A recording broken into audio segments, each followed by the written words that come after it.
Chapter 201. Yi Jioga once again dodged Xiong Yunhu and the guard's attacks.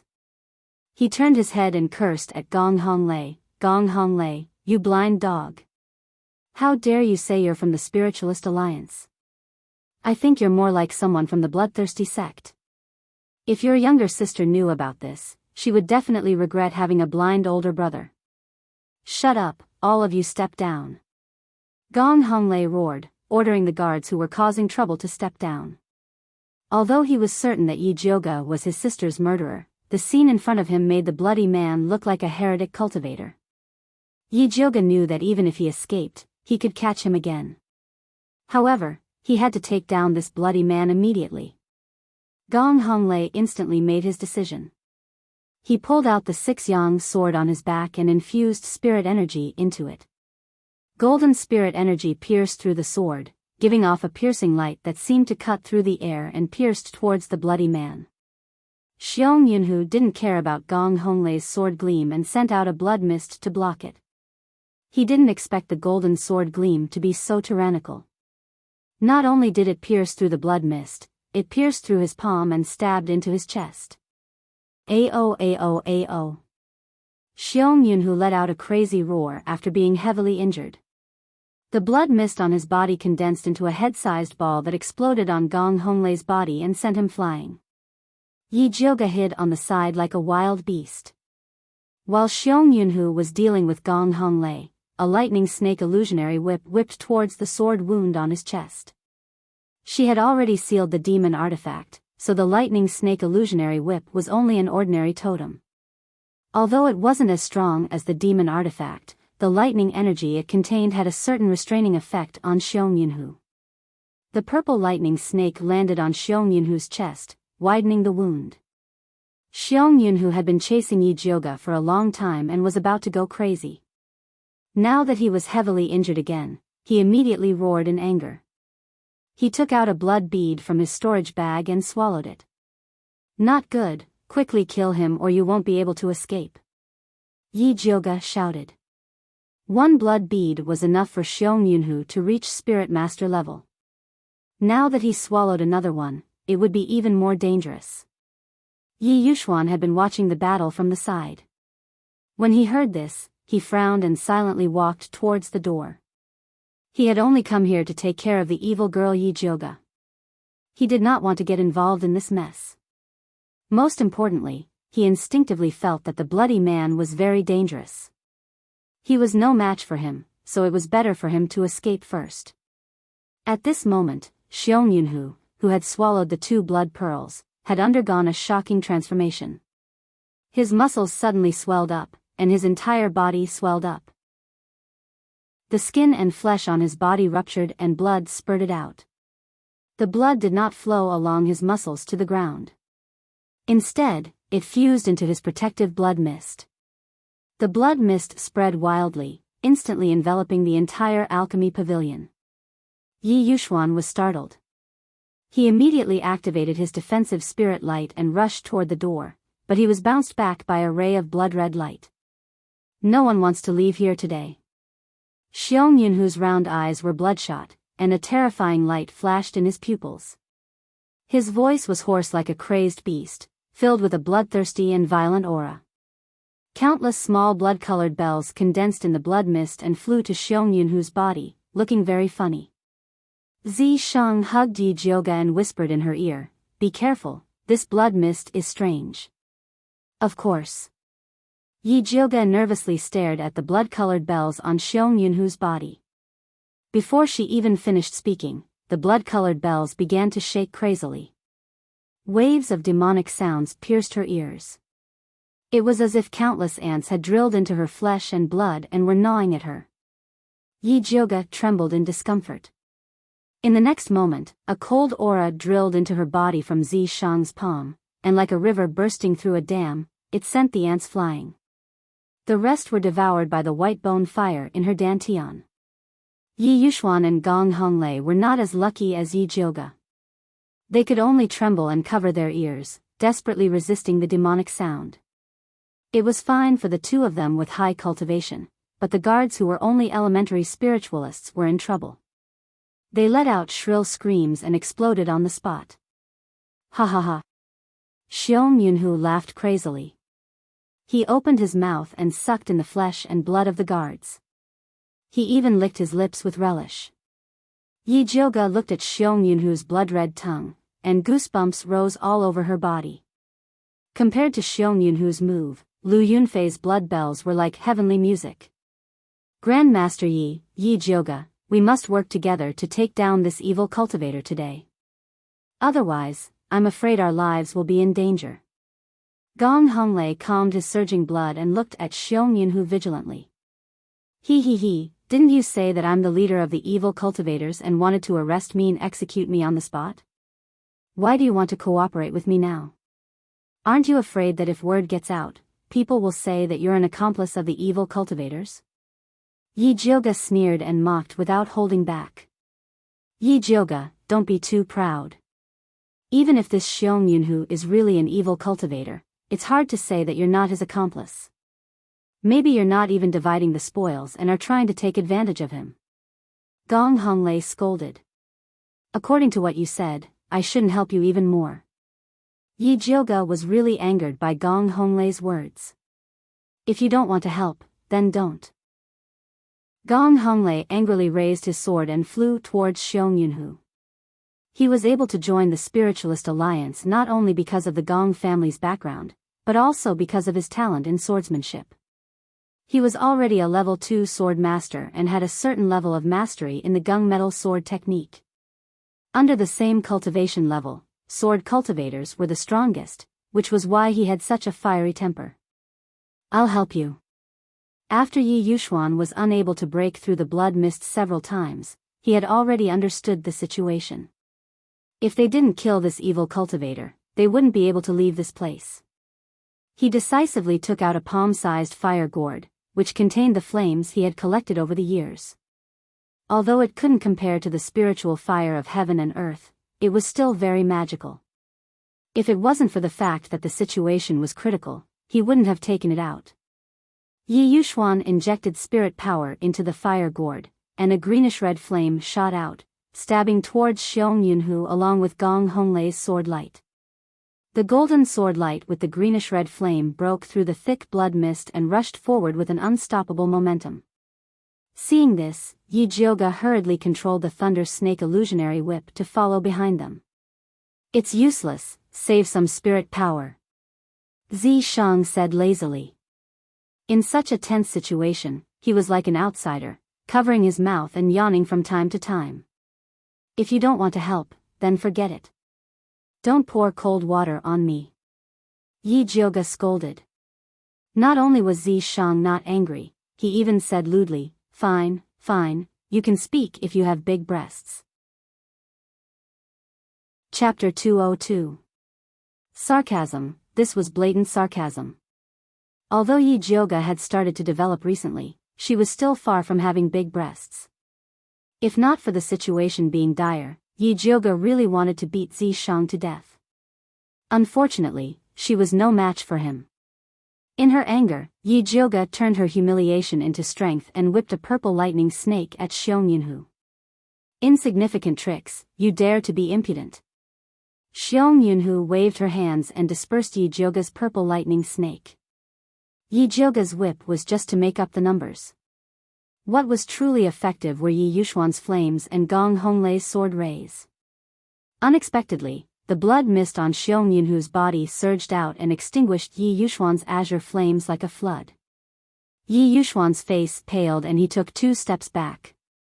Although he had held back in his attack just now, he was still extremely shocked that he had been defeated so easily. Fortunately, Gong Honglei's 6-yang sword was still flying. Xiong Yunhu stretched out his blood-red hand towards the 6-yang sword.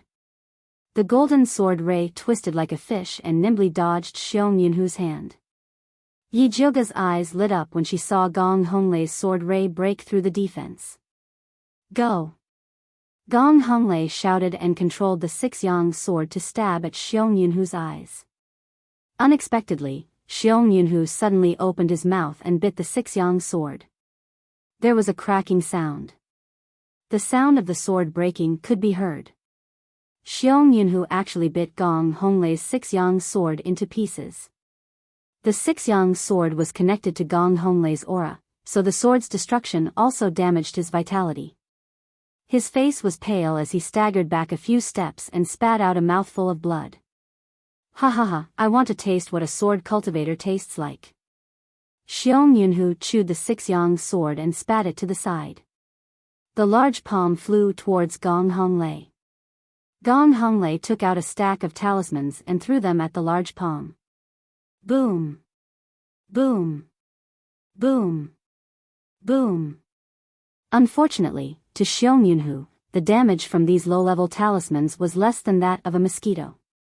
Seeing the large palm approaching, Gong Honglei couldn't help but widen his eyes as despair filled his heart.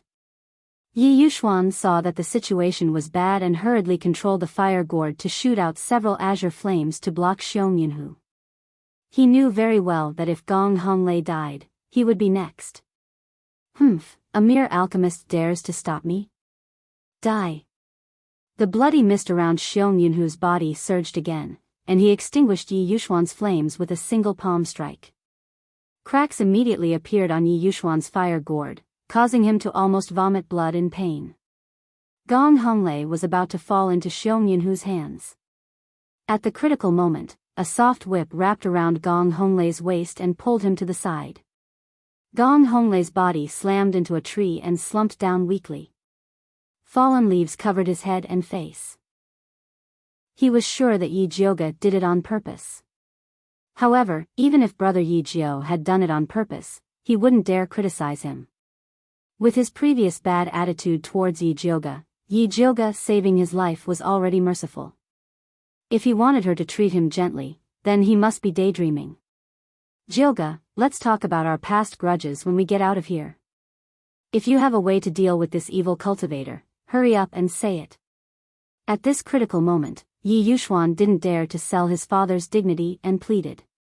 If I had a way, I wouldn't be trapped here, Yi Jiuge replied snappily. Although she didn't have a way, she knew that Zishang definitely had a way. The situation was critical, so she could only plead with Zishang in a low voice, please, help me one more time.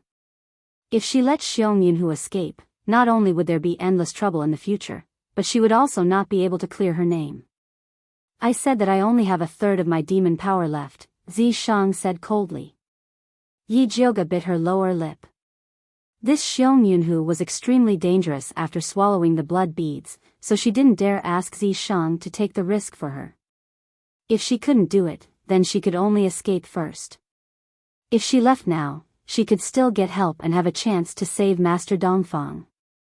As for Yi Yuxuan and Gong Honglei, they could only blame their bad luck for not trusting her. Yi Jiuge made up her mind. Just as she was about to ask Zishang to take her away, she heard him say, although I only have a third of my demon power left, if you agree to one of my conditions, I will have a chance to recover all my demon power. What condition? Yi Jiuge's spirit was lifted. She knew that Zishang wouldn't be so useless. I heard that a woman's primordial yin is a great tonic. As Zishang spoke, his pair of peach blossom eyes floated towards Yi Jiuge. His meaning was self-evident. Yi Jiuge was speechless. In the end, this demon snake was still thinking about her body. She wasn't afraid of thieves stealing, but she was afraid of thieves remembering. Forget it, since she couldn't keep it, it was better to give it away earlier. Yi Jiuge clenched her teeth and said decisively, fine, I'll give you my primordial yin. So straightforward? Zishang raised his eyebrows in surprise. He had flirted with her so many times, but this little girl refused to comply even if he beat her to death. But I have a condition. I have to wait until I'm 18. Yi Jiuge saw Zishang frown and added, I'll be 18 in a month. It won't be hard to wait, right? Okay, I promise you. A month was indeed not hard to wait. In any case, Zishang didn't want to eat her immediately. Also, you have to tell me in advance before sleeping. I can't suddenly fall down. Yi Jiuge said very seriously, the first time, I have to make some preparations. This time, Zi Shang was a bit speechless. Shouldn't an ordinary girl blush when talking about this? How could Yi Jioga casually talk about sleeping? He was really too unreserved. However, he liked Yi Jioga's unreserved taste. What, you still want to use force? Yi Jioga frowned. If Zi Shang had such a perverted hobby, then she would definitely not accompany him. If I don't use force, how can I do it? Zi Shang couldn't help but laugh. Those peach blossom eyes floated around, almost drilling into Yi Jioga's heart. Rogue. Yi Jioga rolled her eyes. She was sure that Zi Shang was just teasing her.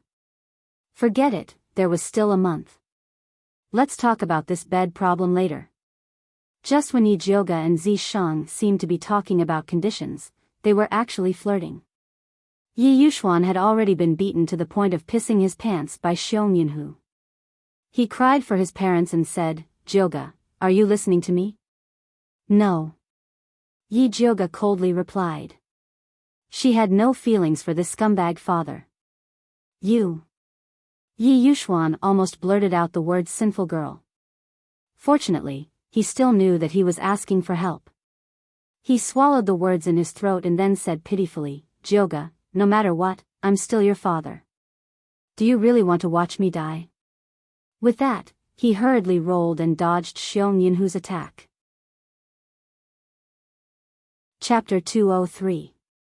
Before Yi Jioga could reply to Yi Yuxuan, Xiong Yunhu had already started laughing out loud. "Yi Yuxuan, oh Yi Yuxuan, it's hard for you to claim to be a pill Dao master. Your skin is actually so thick. Previously, you were shouting and shouting at the city gate, calling her a sinful girl. Now, you're actually asking her to save your life."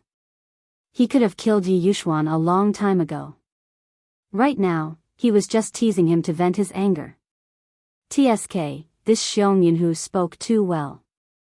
I don't even have the heart to kill him. Yi Jioga sighed regretfully. Xiong Yunhu laughed arrogantly and said, "Yi Yuxuan, don't worry. I will definitely bring your evil daughter back to our ancestor to love her." Yi Jioga immediately changed her mind. Forget it, the weather is cold, let him die. She hated those scumbags who kept saying that women were playthings. Let's wait a little longer, Zi Shang said calmly. What are you waiting for? Yi Jioga didn't understand. There is a time limit for his blood beads. It won't be too late to kill him after he's done playing with him, Zi Shang said coolly. I can wait, but you must protect Yi Yuxuan and Gong Honglei's lives. That way, my contribution will be doubled, Yi Jioga added. Otherwise, if the people of Alchemy City rushed in and saw a pile of corpses, they would blame her again. Sure, Zi Shang said indifferently.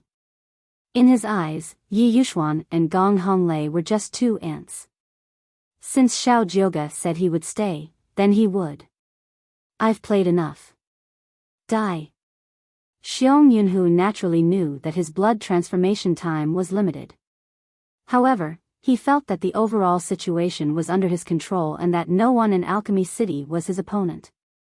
This was why he was in the mood to tease Yi Yuxuan and Gong Honglei. Seeing that it was almost time, and the two of them were already half dead, it was time to call it a day. With this thought in mind, Xiong Yunhu shot out two extremely viscous blood swords that flew towards Yi Yuxuan and Gong Honglei. These two blood swords were even more powerful than Lu Yunfei. As long as one was scratched by it, they would immediately turn into two streams of blood and be sucked into the Xiong Yunhu's stomach. Yi Yuxuan collapsed to the ground, gasping for breath. He no longer had the strength to dodge the blood sword. Gong Honglei barely raised his arm, but unfortunately, that bit of spirit force couldn't stop the blood sword at all. Quick, save him. Yi Jioga anxiously pulled Zi Shang's sleeve and said, if they die, then don't blame me for breaking the contract. What's the hurry? Zi Shang rolled his eyes at Yi Jioga. He lazily raised his hand and opened and closed his jade-white palm. An incomparably powerful aura shot out from his palm. Two whooshing sounds were heard. Yi Yuxuan and Gong Honglei's bodies were like marionettes, flying diagonally backwards. Two blood-red swords pierced through the place where they had just been, creating two large holes. Yi Yuxuan's eyes lit up. He knew that Yi Jiuge had saved him. Just as he was about to speak, the world suddenly spun around him, and one of his nostrils seemed to be pierced by something. He took a closer look and found that Gong Honglei's finger was stuck in his nostril, and his smelly foot was right next to Gong Honglei's mouth.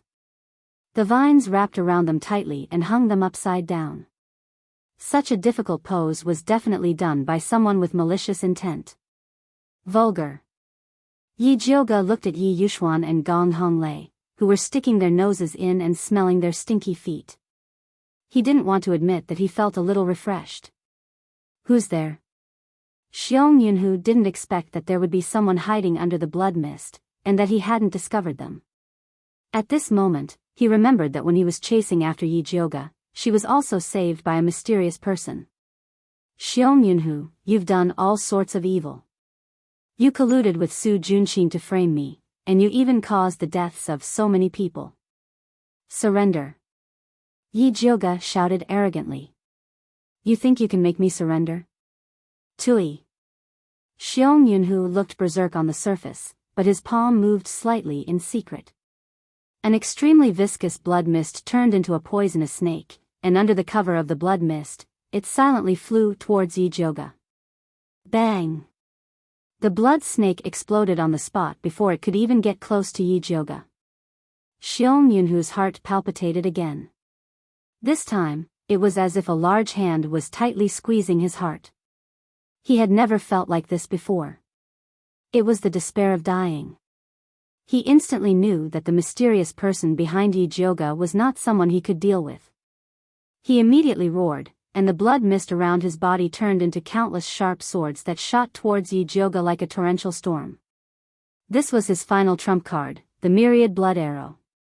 He usually used it to kill his enemies, but this time, he used it to escape. Xiong Yunhu didn't even dare to look at the result of using this move. He turned around and rushed towards Dongfang Yao's room.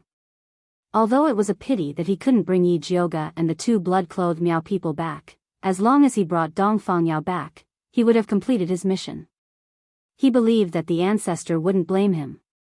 Xiong Yunhu's plan was very clear, but before he could fly into Dongfang Yao's room, a strange and powerful force attacked him from behind. He suddenly turned around to meet it with his palm, but it was as if he had hit the air. Be obedient, don't make this sovereign waste his demon power. An ethereal and pleasant voice rang out. Following this, a beautiful and seductive face appeared in the air. Black hair like ink, red lips like blood, and a demonic smile. Especially those pitch-black eyes, which were shrouded in a mysterious light. Those pupils gradually shrank, turning into purple vertical pupils. Countless tiny pupils spun around in his eyes, like a kaleidoscope, dazzling and enchanting. Xiong Yunhu was attracted by those bewitching purple pupils, and he couldn't help but say, okay. Good child. Zi Shang smiled slightly, and his black fingernails grew and suddenly slashed across Xiong Yunhu's neck. With a plop, Xiong Yunhu's head rolled down from his neck. Fresh blood spurted out, dyeing the entire door red and forming a river. Zi Shang stood in this blood, and looked back at Yi Jiuge with a smile. His beautiful jade-like face was still stained with a drop of Xiong Yunhu's blood. He looked so beautiful, so moving, bloodthirsty, and seductive, it was simply shocking. His beauty carried a heavy killing intent and the domineering aura of a powerhouse that said, submit to me and prosper, or oppose me and perish. He attacked Yi Jiuge from all directions, leaving her nowhere to run. Yi Jiuge's little heart was about to shrink. Why did she feel that after Zi Shang transformed into his human form, he was even more demonic and terrifying than before when he was in his half-snake form?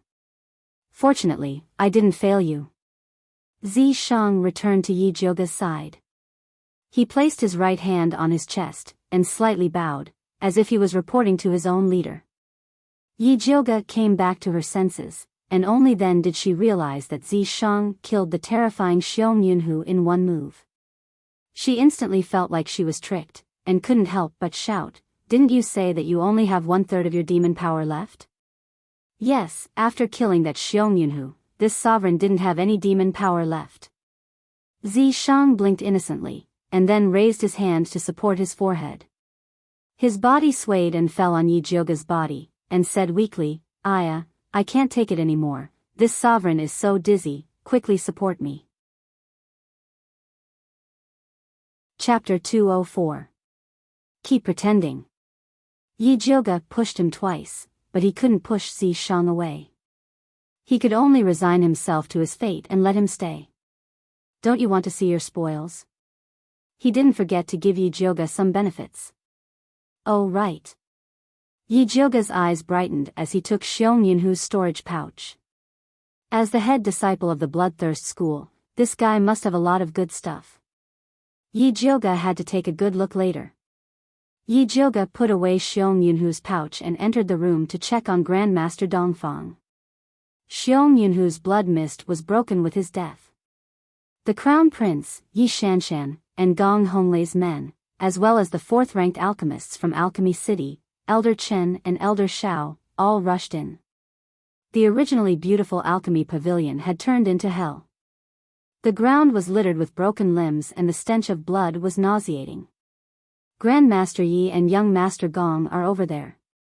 Elder Chen's sharp eyes immediately saw the half-dead Yi Yuxuan and Gong Honglei hanging from a tree.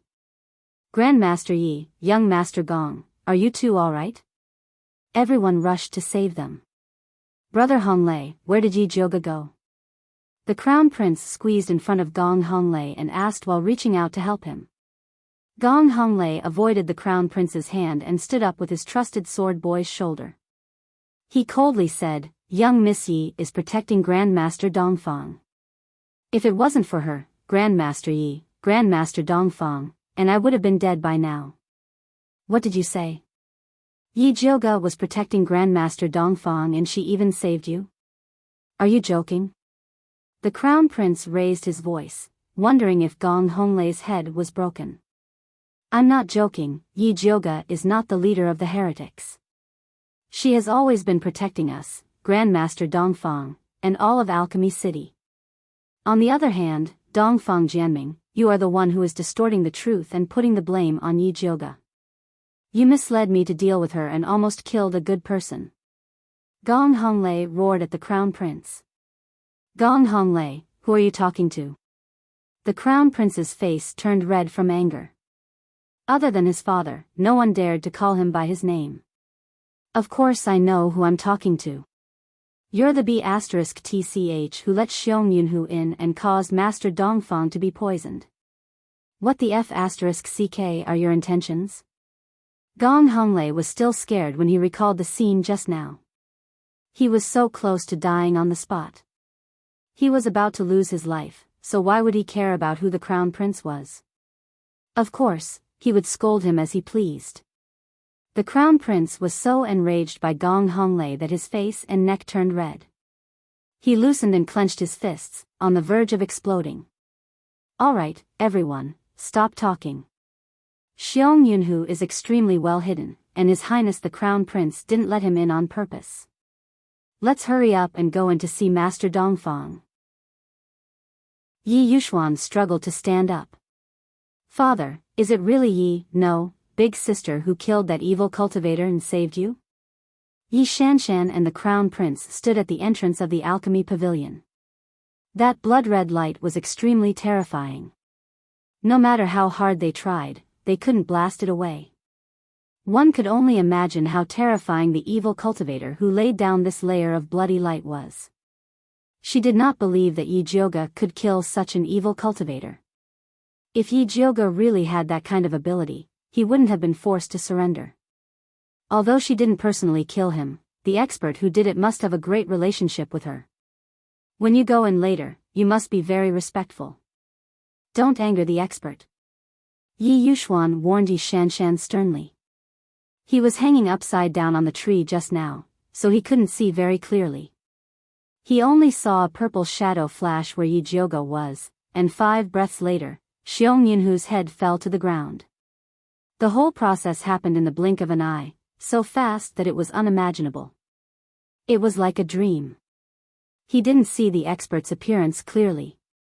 He only saw Yi Jioga casually put away Xiong Yunhu's storage bag. Only then did he believe that the expert and Yi Jioga had an affair, or else he wouldn't have allowed her to plunder his spoils of war. Yes, I understand. Yi Shanshan replied obediently. An expert that even her father admired was definitely not a simple person. If she tried to rope him in, he would definitely be of great use. Master Yi, is that expert really that powerful? The crown prince had been rejected by Gong Honglei, so he could only come to Yi Yuxuan to inquire about the news. Young Master Gong and I were beaten by Xiong Yunhu without any ability to fight back. That expert made Xiong Yunhu's head fall to the ground in one move. Do you think he's powerful? Yi Yuxuan said with emotion. If he had known that Yi Jioga knew such an expert, he definitely wouldn't have kicked Yi Jioga out of the house. However, since Yi Jioga was willing to save him, it meant that she still cared about their father-daughter relationship. No matter what, he was still her father. As long as he coaxed her a bit, she should let bygones be bygones. Yi Yuxuan was busy calculating, so he didn't notice the crown prince's panicked expression and guilty eyes. Su Junqing used the excuse that Xiong Yunhu was a level 2 alchemist and was very good at curing strange poisons, so he asked the crown prince to recommend him to take care of Master Dongfang. At that time, Old Chen and Old Xiao strongly objected, feeling that they shouldn't let outsiders take care of Master Dongfang. It was because of his solemn pledge that Old Chen and Old Xiao allowed Xiong Yunhu to enter the alchemy pavilion. Now that Xiong Yunhu's identity as an evil cultivator was exposed, he and Su Junqing would be in danger. In that case, Su Junqing didn't disappear at all, but ran away when he found out that the matter was exposed. That damned piece of trash had really caused him so much trouble. Gong Honglei was already suspicious of the crown prince, so he had been secretly observing his expression. Seeing that his expression changed again and again, without any joy of killing the evil cultivator and finding the real culprit, he knew that the crown prince was guilty. Maybe his sister's death was also related to him. Because when he came to the alchemy city, he personally asked Dongfang Jiaming to take care of his sister, and his sister also replied that the crown prince was very close to her. Thinking of this, Gong Honglei wanted to kill Dongfang Jianming. However, after the evil stand just now, he had exhausted his spiritual power, and the 6-yang sword was also destroyed. If he acted rashly, he was afraid that he would beat the grass and alert the enemy. He could only suppress the anger in his heart and coldly said to the crown prince, "Put other things aside, the most important thing now is the safety of Master Dongfang." Young Master Gong is right, let's quickly go in and see Master Dongfang. Old Chen and Old Xiao quickly nodded. Although they were level 4 alchemists, they usually only cultivated and never cared about worldly things. So after Master Dongfang and Li Zijuan fell, they left everything to the Crown Prince and Zhang Peng to deal with. They didn't expect that the Crown Prince and Zhang Peng would make a mess of things, so they had to personally take care of it. Chapter 205. The Crown Prince, Yi Yuxuan, Yi Shanshan, Gong Honglei, Elder Qin, Elder Xiao, and the others squeezed into the room. After passing through the outer hall and entering the inner room, they saw Yi Jioga sitting in front of Master Dongfang's bed. She was calmly taking his pulse with a solemn expression on her beautiful face. Behind her stood a breathtakingly beautiful man dressed in a light purple robe. When he saw the crowd enter, he put a white finger to his rosy lips and made a shushing gesture. It was a simple action, but it was incomparably enchanting and magical. It was so beautiful that it was suffocating. Everyone couldn't help but hold their breaths and stare at him in a daze. Yi Shanshan stood dumbfounded on the spot. She didn't expect there to be such a seductive man in the world. Although the Crown Prince was considered a dragon among men and was extraordinarily handsome, compared to the man in front of her, the difference was like the clouds and mud. Yi Shanshan felt her heart pounding. It was about to fly out of her mouth and fall into the man's hands. Yi Shanshan wasn't the only one who thought this. Even the Crown Prince and Gong Honglei were head over heels for Zishang. He thought to himself, no wonder there are gay men in this world. Such a beautiful man, he would even be willing to kneel at his feet. After Yi Jioga finished taking Master Dongfang's pulse, she looked up and saw a large group of people staring at Zishang. She couldn't help but fake a few coughs and give Zishang a warning look. You know you're a monster, so don't release your hormones. It will cause trouble for me. Zishang smiled at Yi Jioga, as if to say, I know, my charm will only bloom for you. The two of them exchanged flirtatious glances with each other. Only then did everyone wake up from Zishang's enchantment. Yi Shanshan tidied up her hair and shyly bowed to Zishang. She used her most pleasant voice to ask, May I ask for your name, master? Zishang didn't reply. Instead, he lowered his head and asked Yi Jioga, What do you think I should call you? Whatever you like. Why are you asking me? Yi Jioga felt very unhappy after receiving Yi Shanshan's hatred. I'm your guard, so I naturally have to listen to you. Please give me a name, Mississippi. Zishang's voice was very gentle.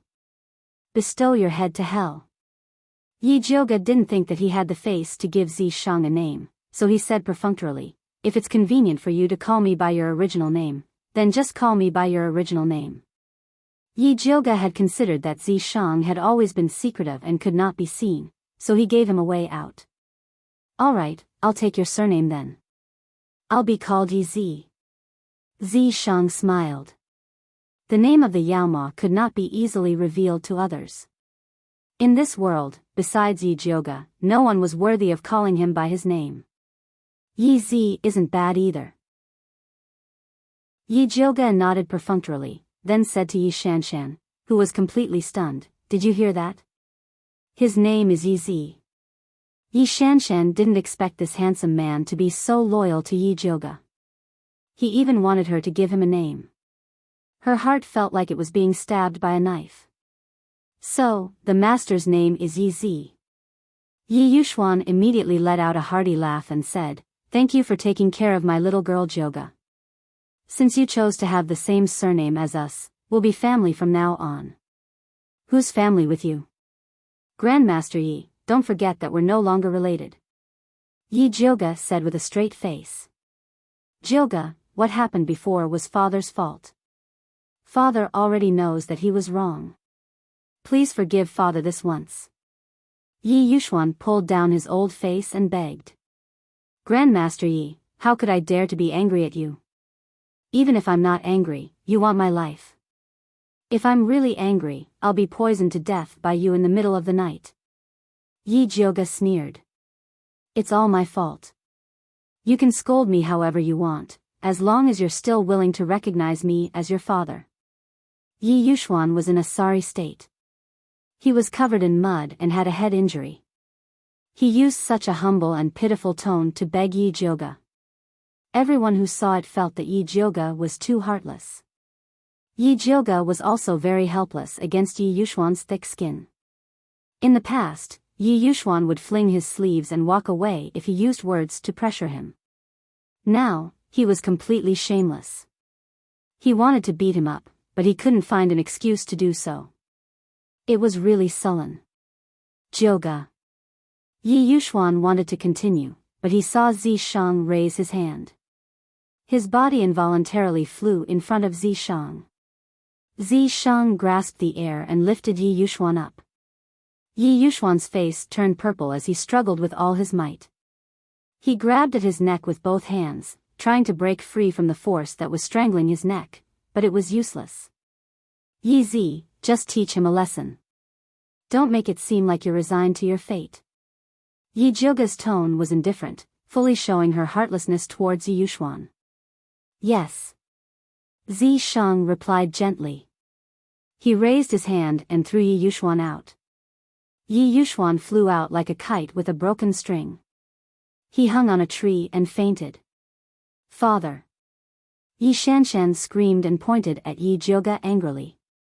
Big sister, even if father is in the wrong, he is still our father. Have you forgotten the kindness of giving birth to us? How dare you do such a vicious thing to father? You, Yi Shanshan's words were stuck in her throat. No matter what she said, she couldn't say it. She looked at Zishang with wide eyes in horror. She couldn't believe that he would treat her like this. Noisy. Zishang calmly retracted his hand, then looked around and asked softly, "Who else?" The people who were swept by his gaze felt like frogs being stared at by a poisonous snake. They couldn't help but shiver and couldn't say a word. They all shook their heads desperately. What a joke. This was the person who killed Xiong Yunhu in one move. Moreover, he didn't even give face to Yi Jioga's father, Yi Yuxuan. Who would dare to be impudent in front of him? Alright, stop scaring people. You're tired. Go and rest. Yi Jioga patted Zishang's arm in satisfaction. It wouldn't be good if he acted too much and caused public anger. Yes. Zishang gave him face and replied. He restrained his aura and took a step back. He was clearly still standing there, but inexplicably, he didn't seem to exist. An expert. He was definitely an expert. This strange move made Elder Chen, Elder Xiao, and the others even more shocked. They couldn't figure out Zishang's background and were even more afraid of Yi Jioga. Woo-woo. Yi Shanshan, who had been forgotten by everyone, pointed at Yi Jioga and then at her throat, asking Yi Jioga to save her. If you take Grandmaster Yi away now, I will consider giving you a chance to speak. Yi Jioga's tone was very calm, but everyone could hear the threat in it. Yi Shanshan gritted her teeth and looked at Zishang bitterly. In the end, she turned around and took Yi Yuxuan away from the tree. Alright, everyone. Let's talk about Grandmaster Dongfang now. Yi Jioga smiled faintly and turned everyone's attention back to him. Chapter 206. Yes, miss, how is Master Dongfang's injury? Elder Chen and Elder Xiao asked. Master Dongfang has been poisoned by a rare poison. It was created by the ancestor of the bloodthirsty sect using his own blood and the Frost Spider King's poison. I don't have a way to cure it right now. Yi Jioga added, the Frost Spider King's poison is unique to the bloodthirsty sect. Dongfang Ke was poisoned by that very same poison. Everyone was in an uproar when they heard this. Miss Yi, since you can recognize this poison, you must have a way to cure it. As long as you tell us, you can name any condition you want. Elder Chen said anxiously. That's right, young Miss Yi. Grandmaster Dongfang is not only our Alchemy City's city lord, he is also the only 6th-ranked alchemist in our Thunder Country. If anything were to happen to him, our Thunder Country would be shaken. Elder Xiao pleaded with a bitter expression. If Master Dongfang died, Alchemy City would be gone as well. Although I can't cure Master Dongfang's poison, I can help him alleviate it. Yi Jioga said slowly. Please speak, Miss Yi. Elder Chen and Elder Zhao's eyes lit up. But the cure isn't with me, it's with my companions. You guys were so loud last night that they probably won't dare come. It was impossible for Yi Jioga not to hold a grudge after being forced into such a state by his idiotic companions. Miss Yi, we were instigated by scoundrels to blame good people. Please be magnanimous and forgive us. Yes, miss, we're willing to apologize. Miss, Master Dongfang never doubted you. Everyone apologized at the same time. There's no point in begging me. I don't have the cure. Yi Jioga stood up. His clear eyes swept across the crowd and he said coldly, you guys think of a way to invite my companions back. I'll give Master Dongfang the medicine whenever they return. Yi Jioga, how dare you joke around with my uncle's life? Aren't you afraid that he'll blame you later? The Crown Prince said angrily. Worry about yourself. Yi Jioga looked at the Crown Prince as if he was looking at a dead man. You. The Crown Prince wanted to scold him again, but he was stopped by Elder Chen. This is our fault, so we should apologize. Don't worry, eldest Mississippi. We will ask your companions to come back and save Master Dongfang with the most sincere attitude. I'll send someone to post an imperial notice right now to announce the contributions of the young miss and her companion to Alchemy City. That's right, we'll pull up a banner and apologize to the city gate. As long as they forgive us, we'll let them hit us as they please. How can we just talk and not act? I think we should just carry a thorn and ask for punishment. Yes, yes, yes, please accept my humble apology. Elder Chen and Elder Shao nodded. Offering a humble apology is a good idea, but it depends on who is doing it. Yi Jioga's gaze fell upon the crown prince. His meaning was obvious. Audacious. I am the crown prince of the Thunder Country. Who dares to ask for my humble apologies? The crown prince bellowed out. Your Royal Highness, why are you still putting on airs at a time like this?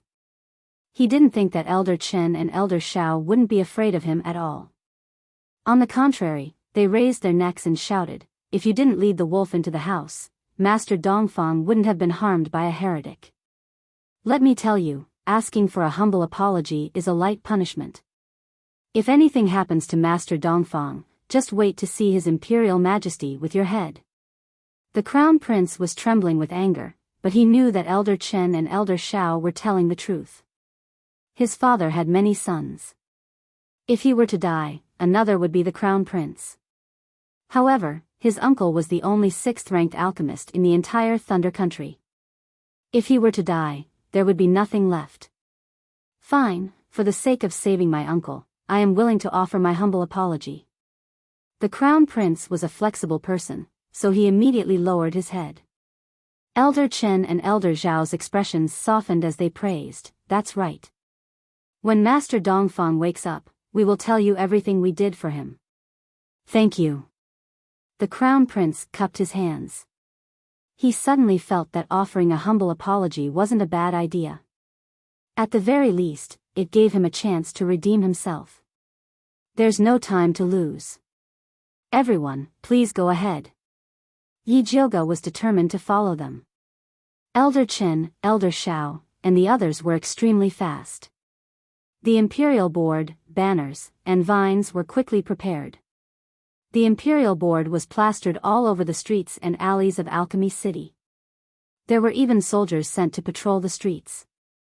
Everyone, including the Crown Prince, tied the vines around their necks and carried the banners towards the city gate. Outside of Alchemy City, on a small hill, Bai Songling stared at the city gate. His mind was constantly thinking about how to sneak in and save the young miss. Why don't I go in and take a look? Yi Yu moved closer to him. Forget it. Your injuries haven't healed yet. There's no point in going in. Don't go in again. Plus, Xiang still needs your care. Bai Songling shook his head. He wasn't familiar with Luo Tian and Juni Chen, so he was too embarrassed to ask them to take care of him. The treasure-seeking scorpion waved its pincers, wanting to volunteer to go in and take a look. Unfortunately, there was no one here who could understand its beast language, so it was useless even though it was a hero. Look, there's movement at the top of the wall. Luo Tian stood up and focused his attention on the wall. It looks like a banner. Bai Songling saw it and nervously said, don't tell me they want to threaten us again. No. Luo Tian's eyesight was good enough to see the words on the banner. He read it out loud. Young Miss Yi and her companions are the benefactors of Alchemy City. We wrongly accused good people and deserve to die 10,000 times over. We are here to offer our humble apologies. Oh, there really are people carrying vines. Isn't that Elder Chen and Elder Shao, fourth-rank alchemists from Alchemy City? Damn, Dongfang Jianming is here as well. This can't be a trap, right? Bai Songling's group was in a heated discussion. They didn't dare to believe these people until Yi Jioga's arrogant voice came from the top of the wall. They have already apologized, everyone, come back. Young Miss is too amazing, how did she do it? Bai Songling's eyes widened. Last night, they were forced into a miserable state by the Crown Prince and Alchemy City's people. Today, they came to offer their humble apologies. This was too fantastical. If young Miss wasn't amazing, she wouldn't be our young Mississippi, Yi Yu smiled. Everyone, don't let your guard down. Be careful of traps, Luo Tian cautiously said. After years of being chased, he wouldn't easily trust others under any circumstances. Luo Tian is right. How about this, Yiyu, you stay here and take care of Xiang. The three of us will go in and take a look. Bai Songling stuffed Lu Yunfei's storage pouch into Yiyu's hands. Just as he was about to nag, he heard Yi Jioga's voice coming from afar. Why are you all dilly-dallying?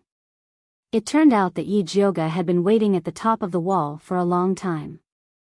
Seeing that Bai Songling's group didn't show up, he simply jumped down to look for them. Zi Shang casually followed behind Yi Jioga and appeared in front of Bai Songling's group with an arm around her shoulder. Chapter 207. Missy, this is? Yi Yu squinted at Zi Shang's slender and powerful palm on Yi Jioga's shoulder. Such a possessive posture meant that the relationship between this devilishly handsome man and Missy was not simple. This is Yi Zi, my guard. Yi Jioga's shoulder shook off Zi Shang's restless claw. She glared at Zi Shang as a warning. Which guard dared to touch Missy's shoulder? Was he courting death? Zi Shang's lips curled up. He was well behaved. When did Missy get such a guard? Why haven't we seen him before? Bai Songling looked at Zi Shang cautiously. Such a devilishly handsome man was definitely not normal. Could he be sent by a heretical cultivator? This is a long story. Yi Jioga scratched his face. He could not possibly say that Zi Shang was her creditor, right? Missy, there's no hurry. We have plenty of time. Yi Yu's voice was gentle but firm. Bai Songling nodded. Luo Tian and Junichen did not speak, but they were avoiding Zi Shang. It was obvious that they did not trust him. Yi Jioga had a headache. Looking at Bai Songling's attitude, it would be hard to pass without an explanation. However, Zi Shang was in the limelight this time. She had to think of a reasonable identity for him, or else it would be troublesome when she returned to Shangjing. She could not help but look at Zi Shang, hoping that he could give her some hints. Zi Shang raised his brows as he looked at her, looking like a king waiting for orders. Missy, is there something you can't say? The more Bai Songling looked, the more she felt that something was wrong. Heretical cultivators were extremely cunning, just look at Lu Yunfei. This handsome man called Yi Zi looked like a monster. His skills were probably even more profound. Missy might already be under his control. Bai Songling gave Yi Yu and Luo Tian a look. The three of them moved lightly and surrounded Zi Shang. At the same time, Xiao Hong, Black Tyrant, and Big Mouth flew up. Even the treasure-seeking scorpion quietly crawled under Zi Shang's feet, preparing to launch an attack. Zi Shang's rosy lips curled up slightly. His dark eyes flashed with a teasing light. That mischievous look was so charming that Yi Jioga's heart could not help but tremble. He was not charmed, but scared. Zi Shang's fingers moved slightly, and an imperceptible force spread out. Don't mess around. Yi Jioga widened his eyes and stretched out his hand. Unfortunately, it was too late. The goo worm Xiao Hong screeched and flew back to Luo Tian's body like a cat whose tail had been stepped on. Lil Red curled up in Luo Tian's arms and shivered. It cried and said, I'm just a little worm. Black Tyrant and Big Mouth were also so frightened that they squirmed in Yi Yu and Bai Songling's clothes. Black Overlord, what's wrong? Yi Yu frantically pacified his goo worm. Big Mouth, get out here. Big Mouth scurried all over Bai Songling's body. It was so itchy that Bai Songling felt uncomfortable all over. He reached out to grab Big Mouth back. He didn't expect Big Mouth to be so flustered that he went into Bai Songling's pants. Bai Songling was so scared that he almost screamed. Yi Jioga held his forehead and looked at the chaotic scene helplessly. The more she thought about it, the angrier she became. She lifted her foot and stomped on Zi Shang's foot. Zi Shang moved his feet, and Yi Jioga stepped on the head of the treasure-seeking scorpion that had just emerged. The treasure-seeking scorpion wanted to attack, but its master stepped on it. Heartbroken, it flew back to the female scorpion's side to seek comfort. "Young miss, who is he?" Bai Songling angrily covered Big Mouth's moving mouth. He was actually sent by my grandfather to protect me." After Yi Jioga said this, he suddenly thought of a perfect idea. Grandfather couldn't show himself for some reason, so he sent him to protect me in secret. I was able to recover my cultivation and appearance because of him. He had always been hiding in the dark. This time, because the heretic cultivator is too powerful, I asked him to come out and help. Yi Jioga finished in one breath. Without waiting for Bai Songling and the others to ask, he immediately changed the topic.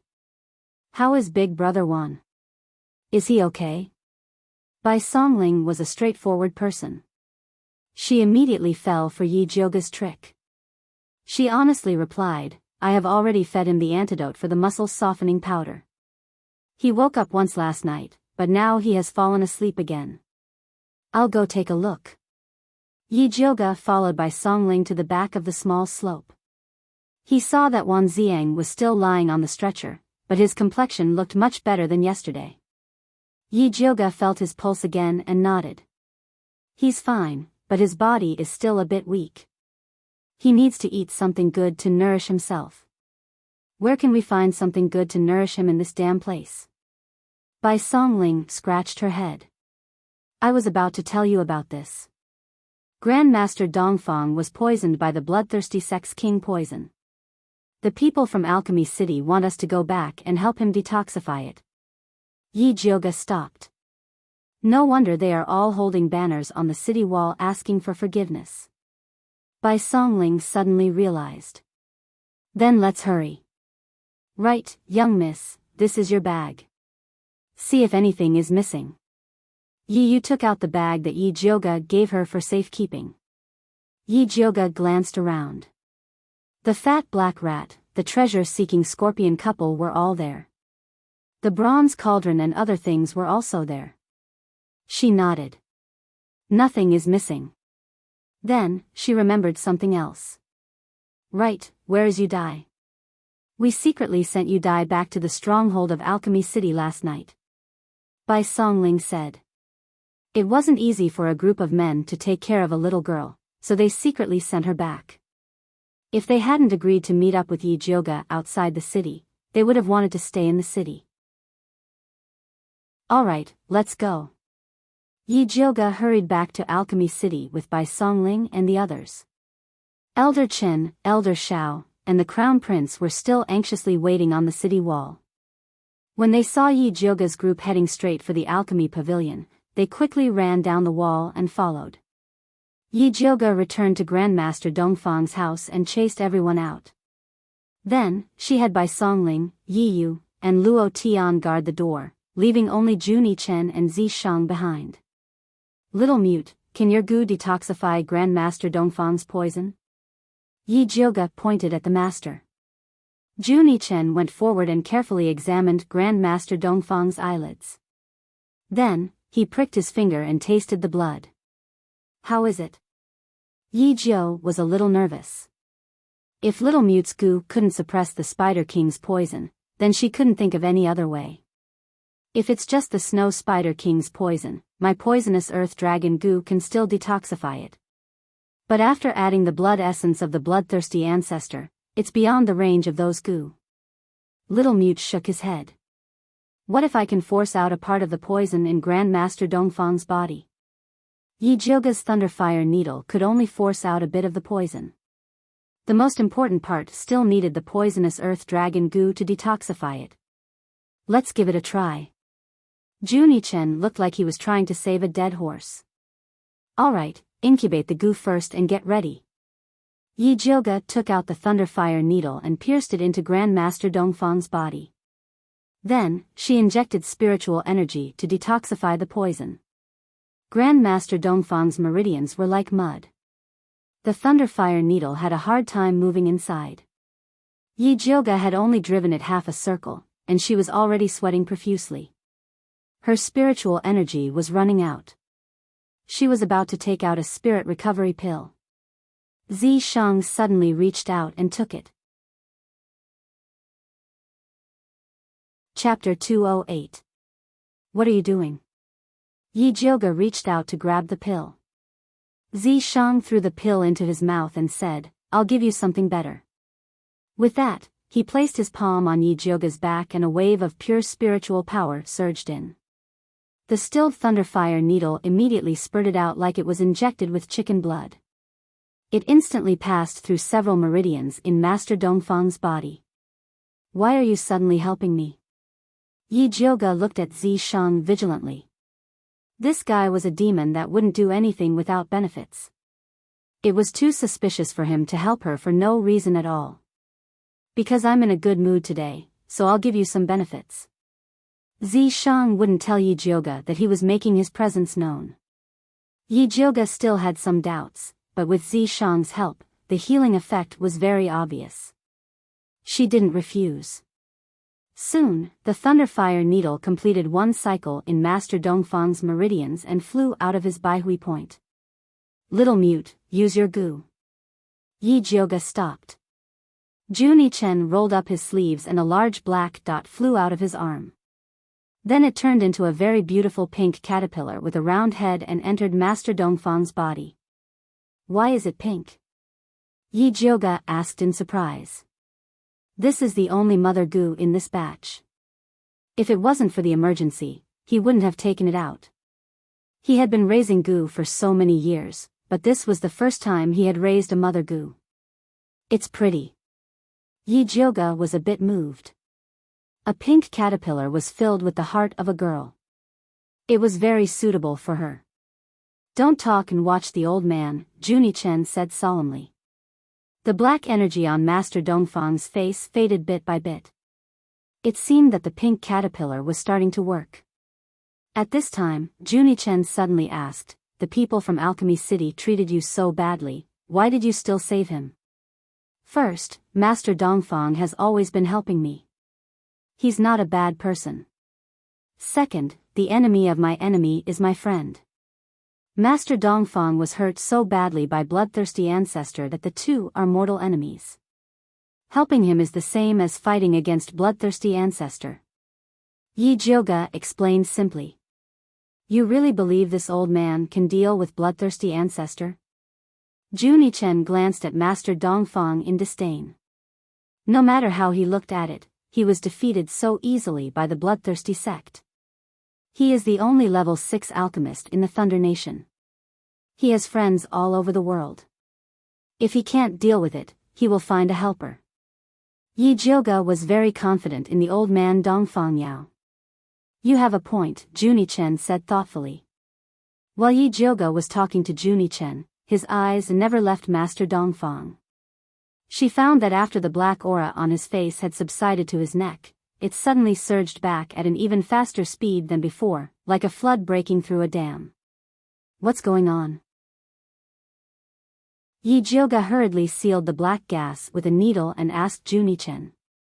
"That insect queen can't cure his poison," Juni Chen said coldly. "Damn it." Yi Jioga could not help but bite his lower lip as he subconsciously looked at Zishang. It was said that this guy was in a good mood today. Maybe he would give her an idea for free.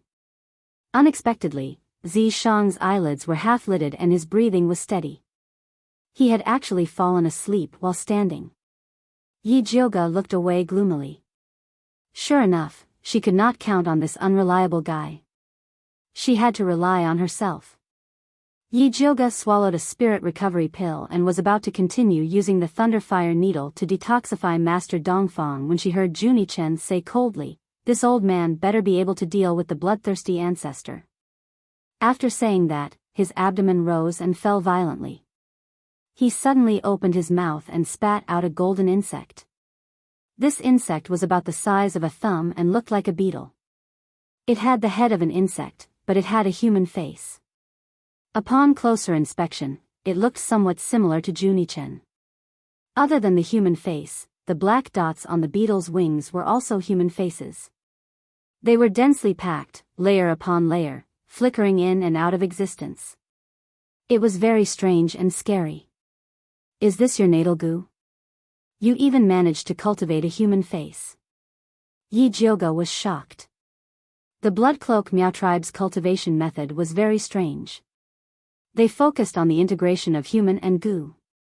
They devoted their entire lives to cultivating caterpillars into human-shaped insects. It was said that when the human-shaped insects successfully cultivated, they would become their second incarnation. The body would be indestructible and indestructible, comparable to immortality. TCH, if I hadn't been injured by that dog bloodthirsty ancestor, I wouldn't have just cultivated a human face, I would have cultivated a human head, the natal goo said unhappily as it flapped its wings. That voice was exactly the same as Juni-chen's. After spitting out the natal goo, Juni-chen had become a real mute. He made a gesture to the natal goo with a straight face. What are you rushing me for? I am the king of goo. I usually eat the most poisonous things in the world.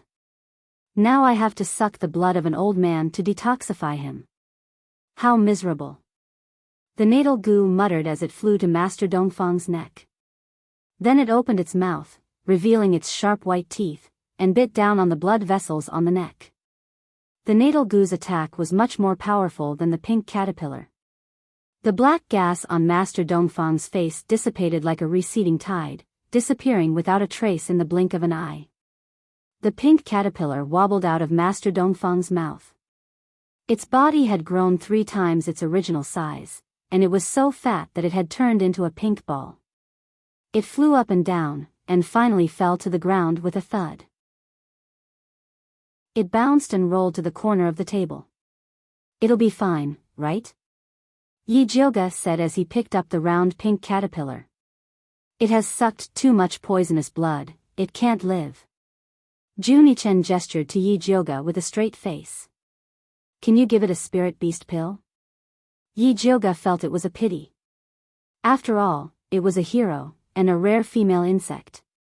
It was too trustworthy to die like this. You can try, but the possibility is not high. Juni-chen waved his hand and ignored Yi Jioga. Then let's try. Yi Jioga still had a lot of spirit beast pills. He took out 2 and crushed 1 to feed it. The fat pink caterpillar was already stuffed to death, but when it saw the good stuff, it forced itself to swallow it. His round belly immediately bulged out again, as if he had a hernia. Yi Jioga was really afraid that it would die. After feeding it 1, he put away the other 1. Then, he stretched out his fingers and massaged its belly to help it absorb. The pink caterpillar showed a comfortable expression, and with its fat belly, it fell asleep. After eating and sleeping, this pink caterpillar was quite carefree. Yi Jioga smiled and massaged the pink caterpillar while watching Juni-chen detoxify Master Dongfang. Chapter 209. Juni-chen's body didn't move, but his abdomen kept vibrating, making strange noises. The life-bound goo's winged face revealed a ferocious expression, as if it was in great pain. It absorbed the blood faster and faster, and the black gas on Master Dongfang's body decreased. But in that place in his heart, there was always a soybean-sized piece of black gas stuck there. Juni-chen's face became paler and paler, his face covered in sweat. It was obvious that using the life-bound goo was a huge burden on him. Yi Jioga opened her spirit eye and looked at Master Dongfang's chest, only to see the black gas stuck to the top of his heart meridian. She took out her thunderfire needle and stabbed it, releasing a small purple electric current. The ball of black chi bounced off. The life-bound goo took the opportunity to suck harder, sucking out a drop of dark red blood from Master Dongfang's neck. The drop of blood was very strange, it was in the shape of a heart. After it was sucked out, it wriggled and tried to escape, but was swallowed by the life-bound goo. Hee, bloodthirsty old man, you didn't think I would be waiting for you here. The life-bound goo chuckled and flew back into Juni-chen's abdomen. What's up with that drop of blood? Yi Jioga finally figured it out. Juni-chen helping Master Dongfang detoxify was fake, he just wanted to suck that drop of blood. That's bloodthirsty old man's life-bound blood essence, it's very important for him to cultivate the bloodthirsty great art. The life-bound goo replied proudly in Juni-chen's stomach. The reason why bloodthirsty old man was willing to take out this drop of blood essence to make poison was because he had to get Master Dongfang. Unfortunately, no matter how much he calculated, he never expected that Junichen would appear here. He also never expected that Junichen's vital insect would recover its cultivation through Yijioga's spirit beast pill and snatch away his drop of blood. Then is Master Dongfang successfully detoxified? Yijioga didn't care about bloodthirsty old man's blood essence, she only cared about Master Dongfang's illness. This old man is lucky to have met me, but bloodthirsty old man is very cunning. Even though he's detoxified, his body has suffered great damage. To be completely cured, he needs to use the blood lotus from bloodthirsty sect. Otherwise, he can forget about cultivating in the future. Junichen said. Blood lotus? What is that? Yijioga asked with a frown. It's a kind of treasure that bloodthirsty ancestor raises in the blood pond. It's rootless and feeds on blood, but it can bloom into the most beautiful lotus flower. It has the effect of purifying blood. Bloodthirsty ancestor cultivates by sucking human blood, so he has a lot of impurities in his body. He relies on this blood lotus to repair them. Junichen's eyes were filled with greed when he talked about the blood lotus. It was a good thing. Let's talk about the blood lotus after Master Dongfang wakes up. It was good enough that Yijioga had saved his life. Helping him with his cultivation was no longer an option. He'll wake up in an incense stick's time. I'm going to cultivate now. Junichen had swallowed ancestor bloodthirsty's blood essence, so he had to refine it as soon as possible. Otherwise, it would be troublesome. Go, I'll stay here and watch him, Yijioga said as he waved his hand. After Junichen left, Zishang, who had been standing with his eyes closed and pretending to be asleep, suddenly opened his eyes. He stared at Yijioga's fingers that were massaging the pink caterpillar and said, "How long are you going to massage it? Don't tell me you're jealous of a bug." Yijioga looked at Zishang in surprise. This was a female bug. That's right, I'm jealous. Don't forget that your entire body belongs to me. Zishang smiled very gently, and his voice was very pleasant to listen to. Don't you have anything to report when I'm in seclusion? Yijioga finally understood that there was a hidden meaning in Zishang's words. She carefully thought about all the things she had done during this period of time, and immediately remembered the drop of blood that had been swallowed by the fat black rat. My king, I was wrong. I didn't think things would turn out like this. After Yijioga honestly explained what had happened, he took out the fat black rat from the bag and placed it in front of Zishang. After it ate my drop of blood, it has been unconscious. Take a look and see what's going on. At least you know what's good for you. Zishang glanced at Yijioga and took the fat black rat. The fat black rat landed on Zishang's hand. Its eyes were still closed, but it could clearly feel the approaching danger. Its fat body shrunk even tighter, and it even seemed to be shivering. Zishang's palm did not move. A black light was emitted from his palm and enveloped the fat black rat. The fat black rat's black fur underwent a huge change. Its black fur turned into a light silver color, shining with a beautiful radiance. The surface was covered with golden veins, like ripples on the surface of water. The most mystical thing was that there was a small golden flower bud on its head. The day I picked it up, it looked like this. Yijioga hurriedly said. Zishang did not reply, but the black light in his hand became even hotter. The fat black rat's face revealed a painful expression. The flower bud on its head slowly bloomed, and the stamen of the flower flowed out a golden radiance that covered its entire body. The fat black rat actually turned into a baby with a flower on its head in the golden radiance. It was chubby, tender, and had delicate facial features. It was extremely cute. Yijioga forcefully blinked her eyes, thinking that she was seeing things. Very quickly, the black light in Zishang's palm disappeared, and the baby also disappeared, turning back into a fat black rat. What's going on? Yijioga was a little surprised, and hurriedly asked, was that baby a rat that turned into a spirit, Or a child wearing a rat's skin? Neither. Zi Shang shook his head. Was it an illusion? Yi Jioga asked again. Also not. Zi Shang still shook his head. Then what was it? Yi Jioga was anxious. How could there be a fat rat turning into a cute baby in this world? If she did not clarify this matter, how would she be able to order the fat black rat to spit saliva for her in the future? We'll know when it wakes up. Zi Shang continued to shake his head. No matter how Yi Jioga asked, he would not say. Humph. If you don't want to say it, then don't say it. Anyway, this fat black rat is mine. Yi Jioga snatched the fat black rat from Zi Shang's hand and stuffed it back into the bag along with the pink caterpillar. At this time, the crown prince's excited shout came from outside the door. What are you guys blocking here for? Quickly let Ben Gong in.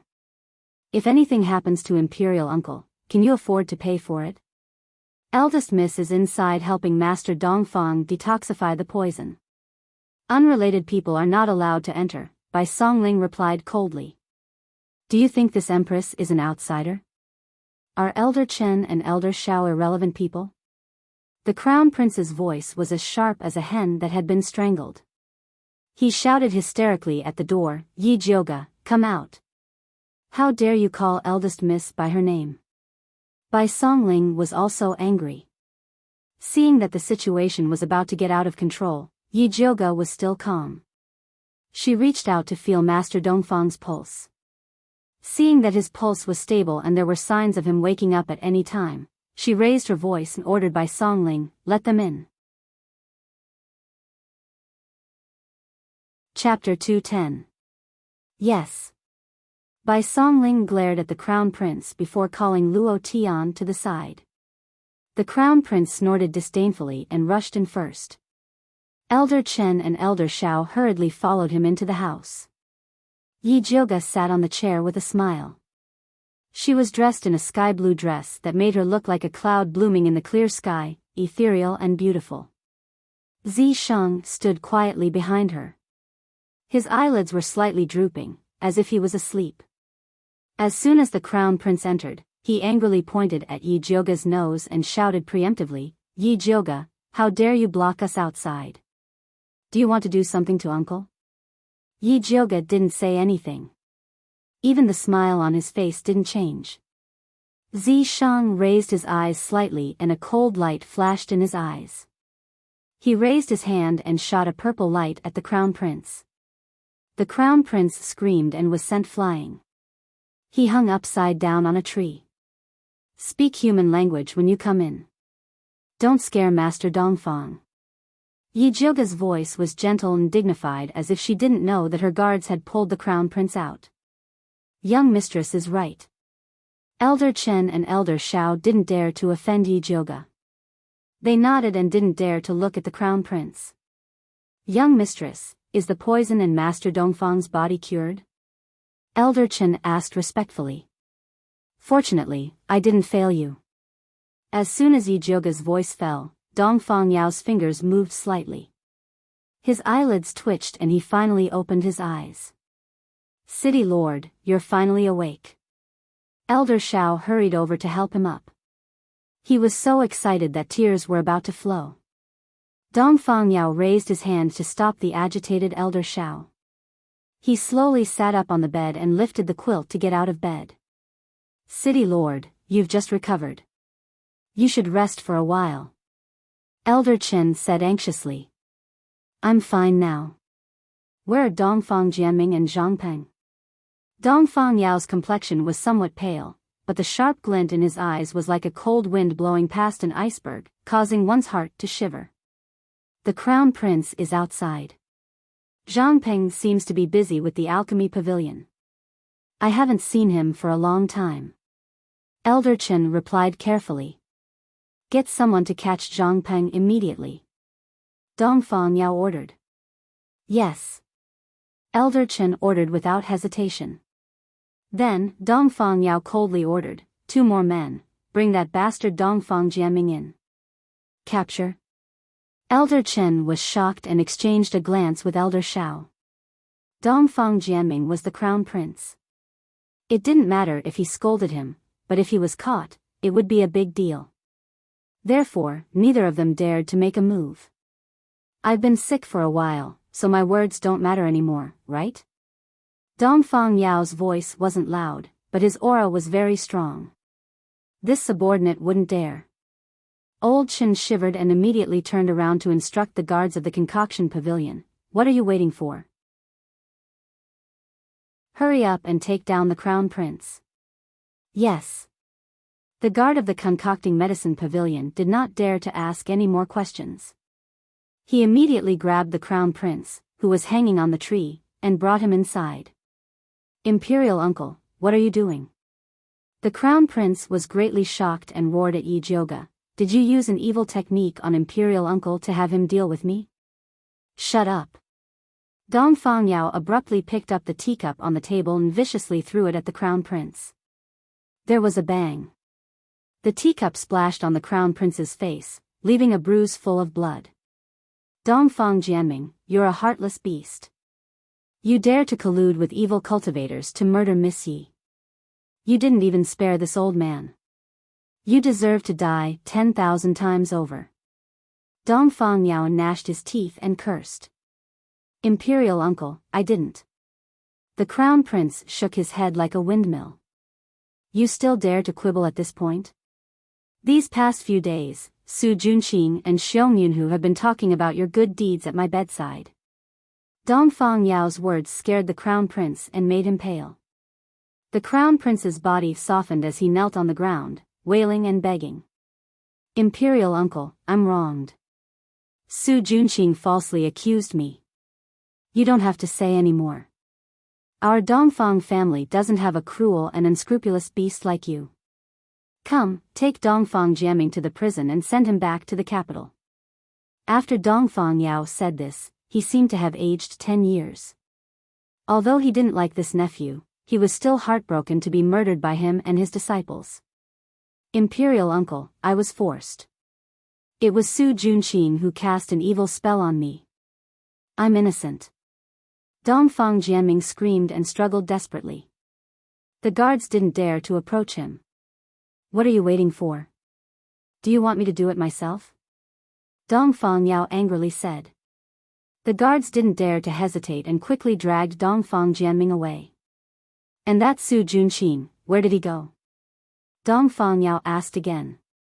Su Junqing went to Red Clay Valley to dig up Lu Yunfei's corpse.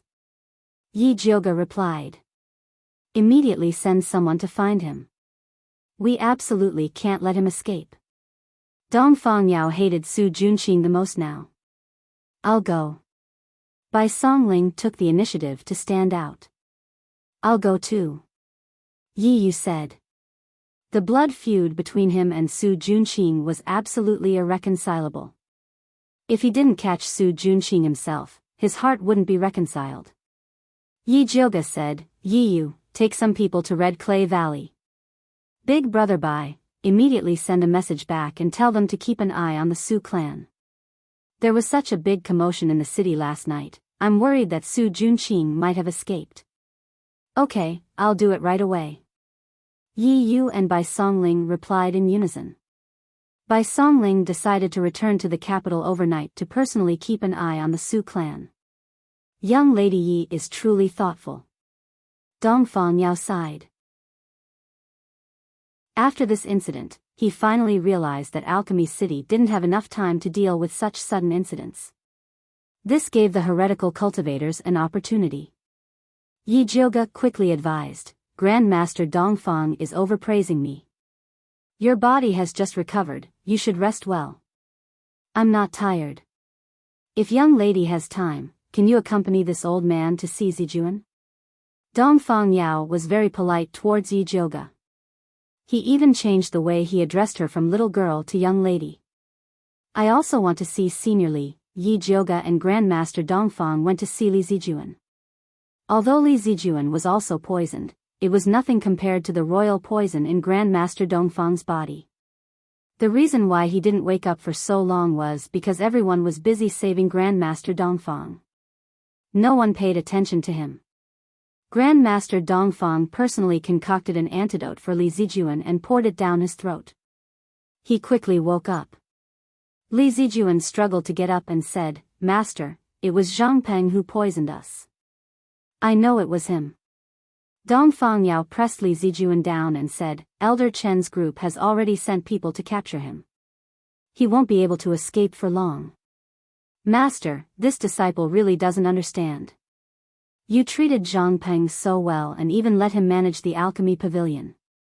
Why would he poison us?" Li Zijuan had a sad expression. Being stabbed by one's own people was the most painful thing. What else could it be? In the end, it's all about benefits. Dongfang Yao sighed and said to Li Zijuan, "We need to learn from this lesson." "Yes." Li Zijuan nodded and began to reflect on his mistake. Yi Jioga was bored to the side and wanted to find an excuse to leave. At this time, Luo Tian came in and reported to Yi Jioga, "Young lady, fourth lady is outside and wishes to see you." Chapter 211. Fourth sister, why are you here? Yi Jioga was a bit confused. He got up and said to Master Dongfang, "My sister might be looking for me. I'll go out and take a look." "Eldest miss, please go ahead." Dongfang Yao said politely. "I'll probably be staying in the alchemy pavilion for a while. If master needs anything, feel free to come find me." Yi Jioga got up and said goodbye before going to see Yi Rui. Yi Rui stood ramrod straight in the garden outside. Her small body wrapped in a black dress made her look even more petite. The spring scenery in the garden could not alleviate the hostility on her small face. Seeing Yi Jioga come out, her eyes curved and she revealed a cute smile. She shouted, "Big sister. Why are you here? I was going to see you later." Yi Jioga held Yi Rui's hand and looked at her carefully. He said with some heartache, "You've lost weight. It's been hard on you." "It's not hard on me, it's big sister." Yi Rui obediently shook her head and said, "Big sister, I'm here to say goodbye. I'll be going back to Shangjing with father later." "You don't need to go back to Shangjing with them. Once I'm done here, you can come back with me. You don't need to return to the Yi mansion anymore." Yi Jioga came out to set up his own house and planned to take Yi Rui with him. Unexpectedly, Yi Rui shook her head and said apologetically, "Sorry big sister, I want to go with father." "Fourth sister, there's something you might not know." Yi Jioga paused, sighed, and said, "Your mother passed away a few days ago." "I know. Mother was killed by Madam." Yi Rui said calmly. "Then you still want to go back with them?" Yi Jioga suddenly found that he couldn't understand this little sister. The death of a mother should be the most painful thing in the world, but she was strangely calm. "Because of this, I want to go back with them." Su Junqing ran away, the crown prince was captured, and Su Yufeng and Yi Shanshan lost their support. At this time, I have to stay by father's side.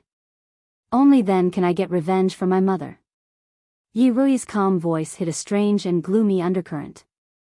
It was inexplicably frightening. "You're still young, you don't need to worry about revenge. Leave it to me." Yi Jioga didn't want Yi Rui to stain her hands with blood at such a young age. "Big sister, you've already helped me a lot. I have to get revenge for my mother myself." Yi Rui revealed a faint smile.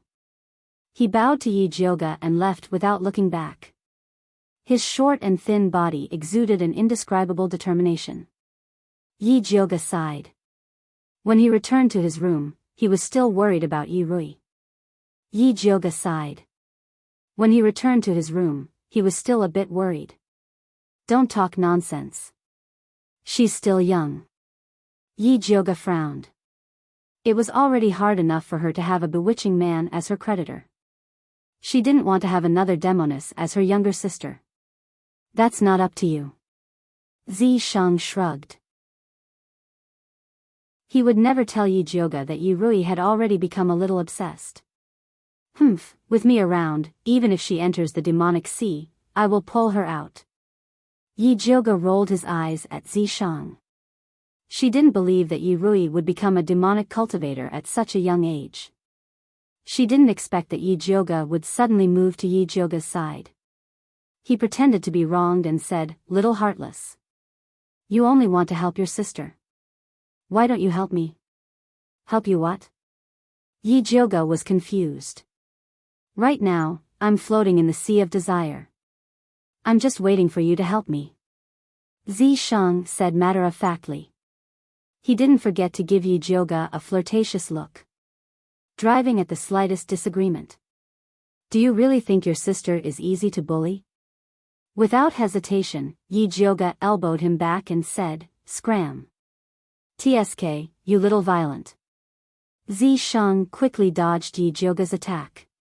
"If there's a next time, it won't be like this." Yi Jioga narrowed his eyes and said threateningly. If Zishang was standing in front of her, she would definitely kick him in the groin. "The next time will be a month later." Zishang scanned Yi Jioga's slightly flat figure and said suggestively, "Then you have to work hard. Don't disappoint me. Don't eat it if you're disappointed." Yi Jioga suddenly felt that flat-chested was pretty good. If Zishang was hoping that her red bean pie would turn into a cream cake in a month's time, then she should just wash up and sleep. This won't do. Zishang seemed to have thought of something. He suddenly reached out and grabbed Yi Jioga's red bean pie and said seriously, "You have to rub it more from now on." Yi Jioga expressionlessly lowered his head and looked at Zishang's big hand. Then, without hesitation, he reached his hand down and said coldly and heartlessly, "If you have the ability, then let's rub it together." She was throwing caution to the wind. Zishang once again dodged Yi Jioga's unexpected attack. Then, he looked at Yi Jioga with an expression that said, "I'm serious. Otherwise, do you think that with your small body, you can withstand me?" Yi Jioga frowned. He suddenly thought of a terrifying thing and blurted out, "Don't tell me that you have two big sticks in your human form." Before Zishang could reply, Yi Jioga thought of an even more terrifying thing. "Could it be that you want to use your original form? F***CK.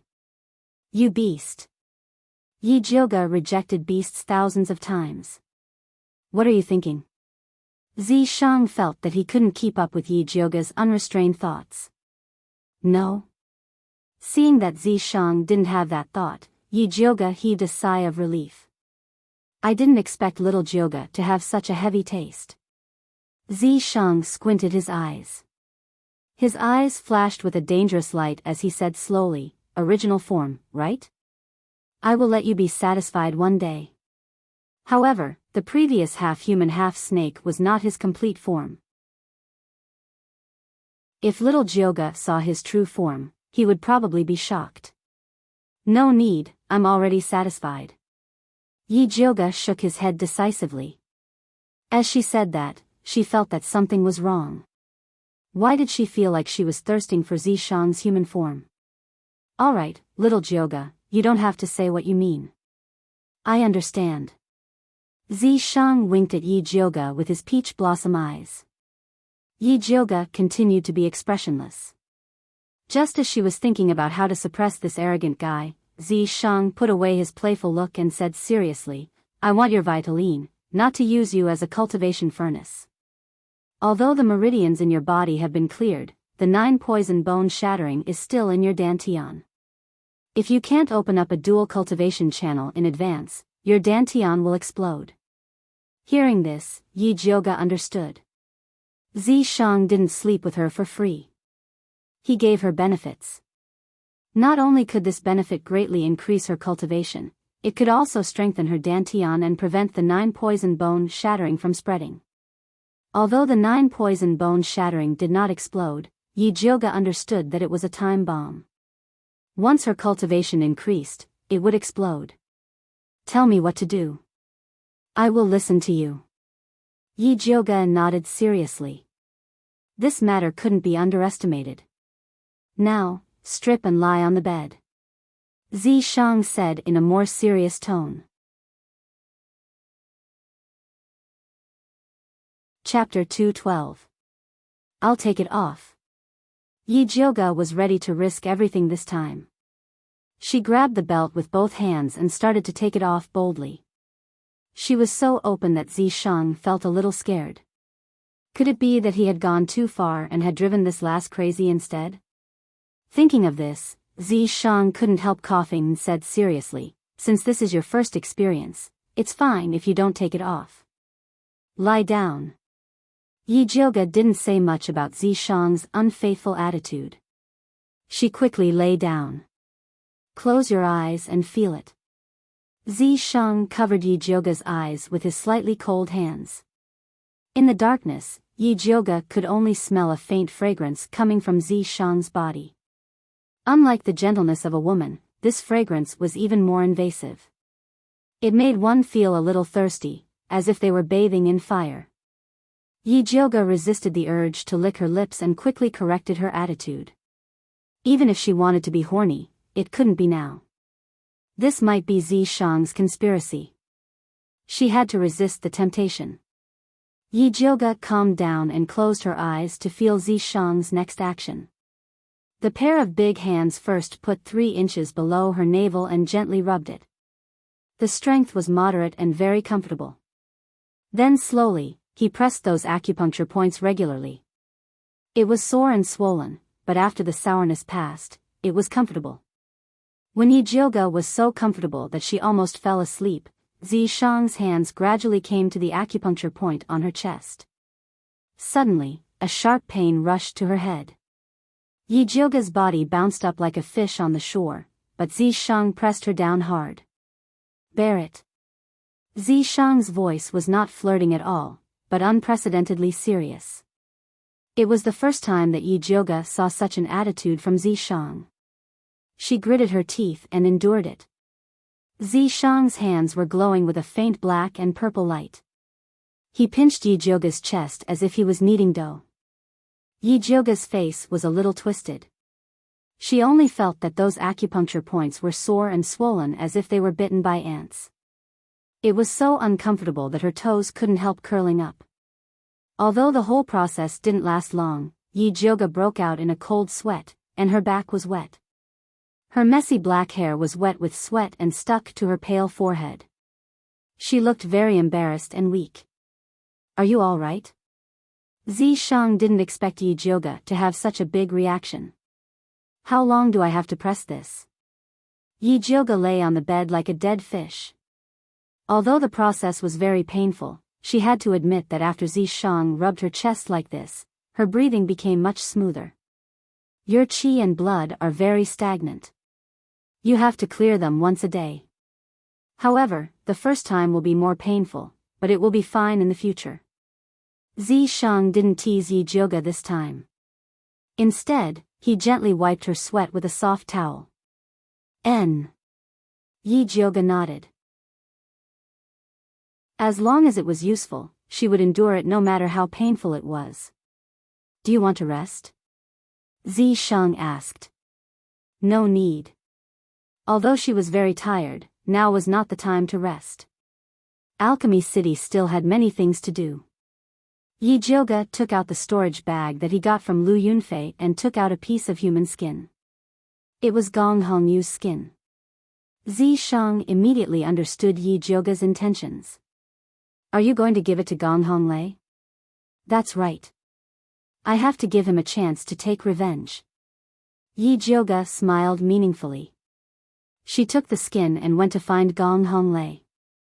Gong Honglei had been healing in the alchemy pavilion.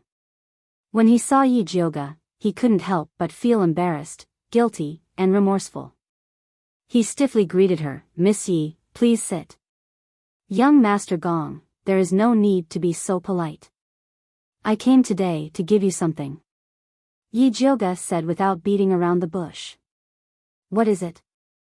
Gong Honglei frowned. He suddenly felt that something was strange. Yijioga placed the blue bag in front of Gong Honglei. Gong Honglei's face paled. He seemed to have sensed something. His fingers that were opening the bag trembled violently. He couldn't untie the small knot for a long time. As a swordsman, shaking hands was something that should never happen to him. Yijioga sighed, but he didn't help. He just sat to the side and quietly waited.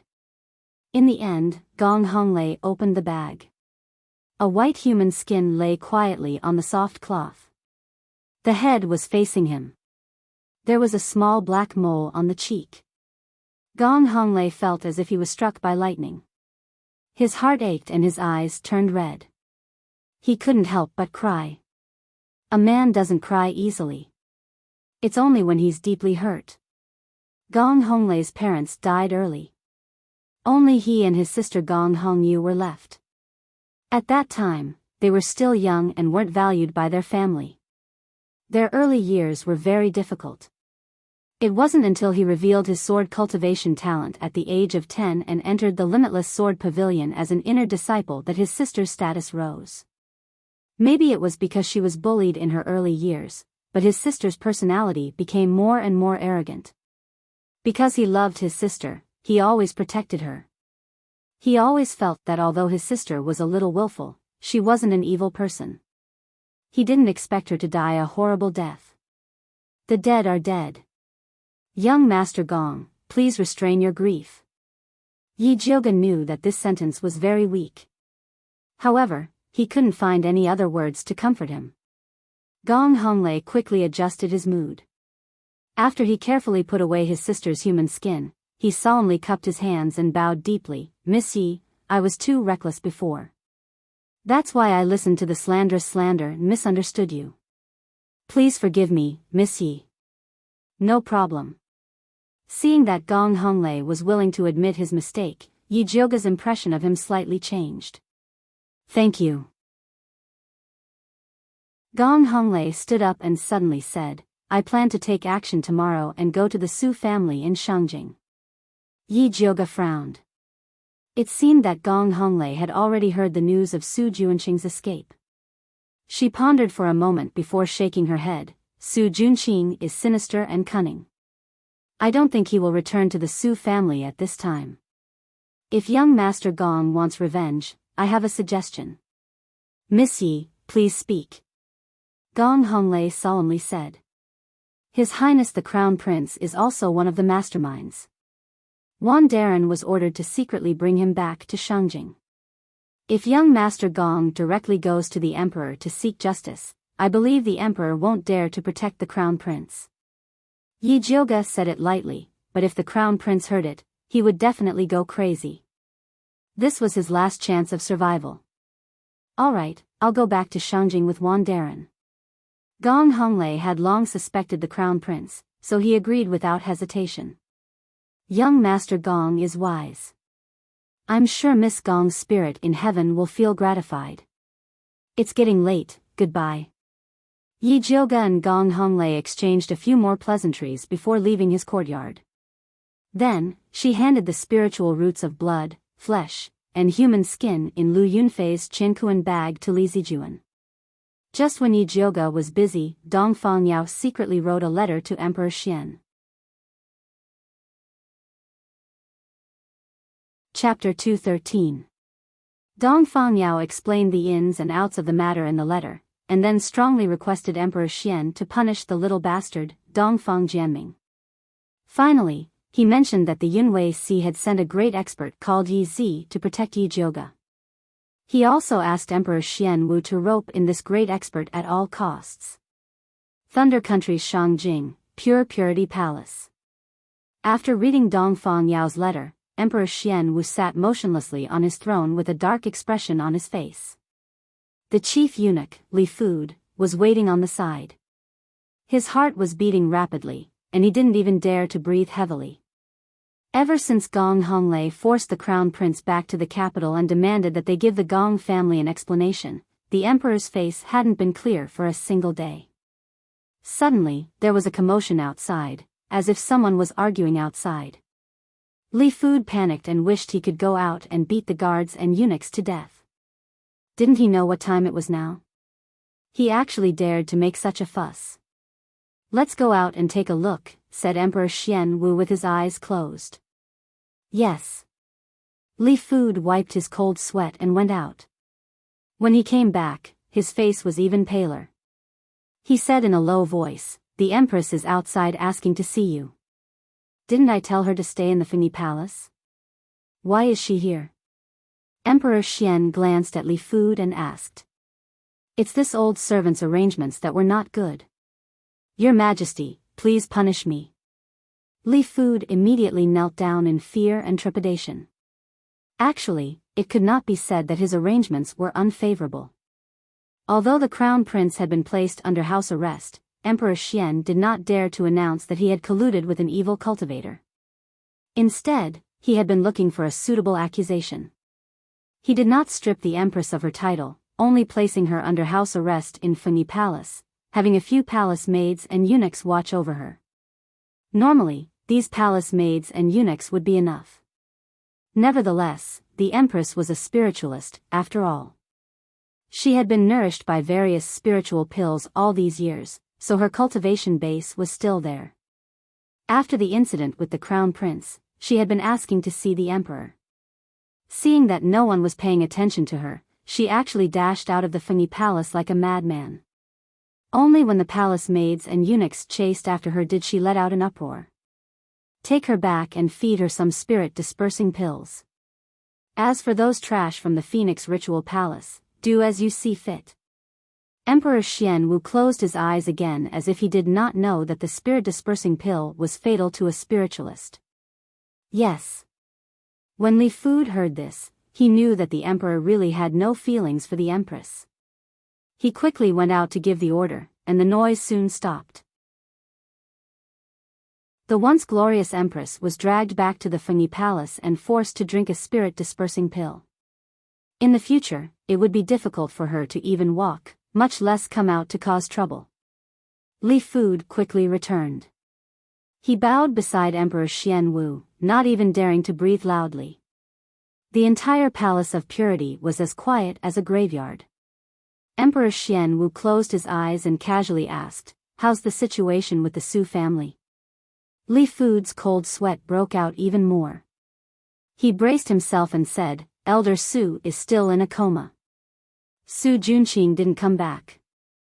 Emperor Xianwu's expression did not change. He opened his eyes and his sharp gaze fell on the letter that Dongfang Yao had sent. After a moment of silence, he suddenly asked, "What's going on with this Yijioga?" "I don't know either, but I heard that the imperial consort and Prince Dongling are friends with Miss Yi," Li Fud replied carefully. Although he didn't get to see Dongfang Yao's letter, everyone knew about the recent events in Alchemy City. Yi Jioga went from an unforgivable evil cultivator leader to a hero who fought against evil cultivators and saved Alchemy City. This reversal caused an uproar in the entire Thunder Country. Especially when Yi Yuxuan made a statement to support the daughter he chased out of the family and begged for her to change her mind, it made people believe that this was a misunderstanding. In a short period of time, Yi Jioga's reputation reached its peak. Imperial consort Shi and Dongfang Ke being friends with her was definitely a great thing for the Dongfang family, whose reputation was in jeopardy. Ke is still far-sighted. Emperor Xianwu sighed. He had already made a decision. Li Fud saw the emperor's expression and knew that the sky in the capital was about to change. At this time, Yi Jioga had finished her business in Alchemy City and planned to return to the capital. She didn't expect Dongfang Yao to suddenly announce that she was the champion of the competition and give her the 10,000 gold cauldron. The competition isn't over yet. I don't deserve this award. Yi Jioga shook her head. No matter how greedy she was, she wouldn't accept such a thing. This was decided by the participating alchemists. If it wasn't for the interruption of the competition, you would have been the champion. Dongfang Yao was speaking the truth. Among the participants, no one's alchemy skills were better than Yi Jioga's. Yi Jioga refused in every way possible, but Dongfang Yao insisted on his own opinion. He even said that the cauldron was already Yi Jioga's and that if she didn't want it, he would just throw it away. Yi Jioga had no choice but to accept.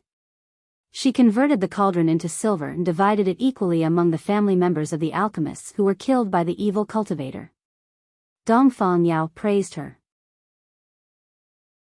He also converted the other prizes prepared for the competition into silver and distributed them to the people who were accidentally injured by the evil cultivator. These were originally Yi Jioga's unintentional actions, but she didn't expect them to bring her righteous reputation.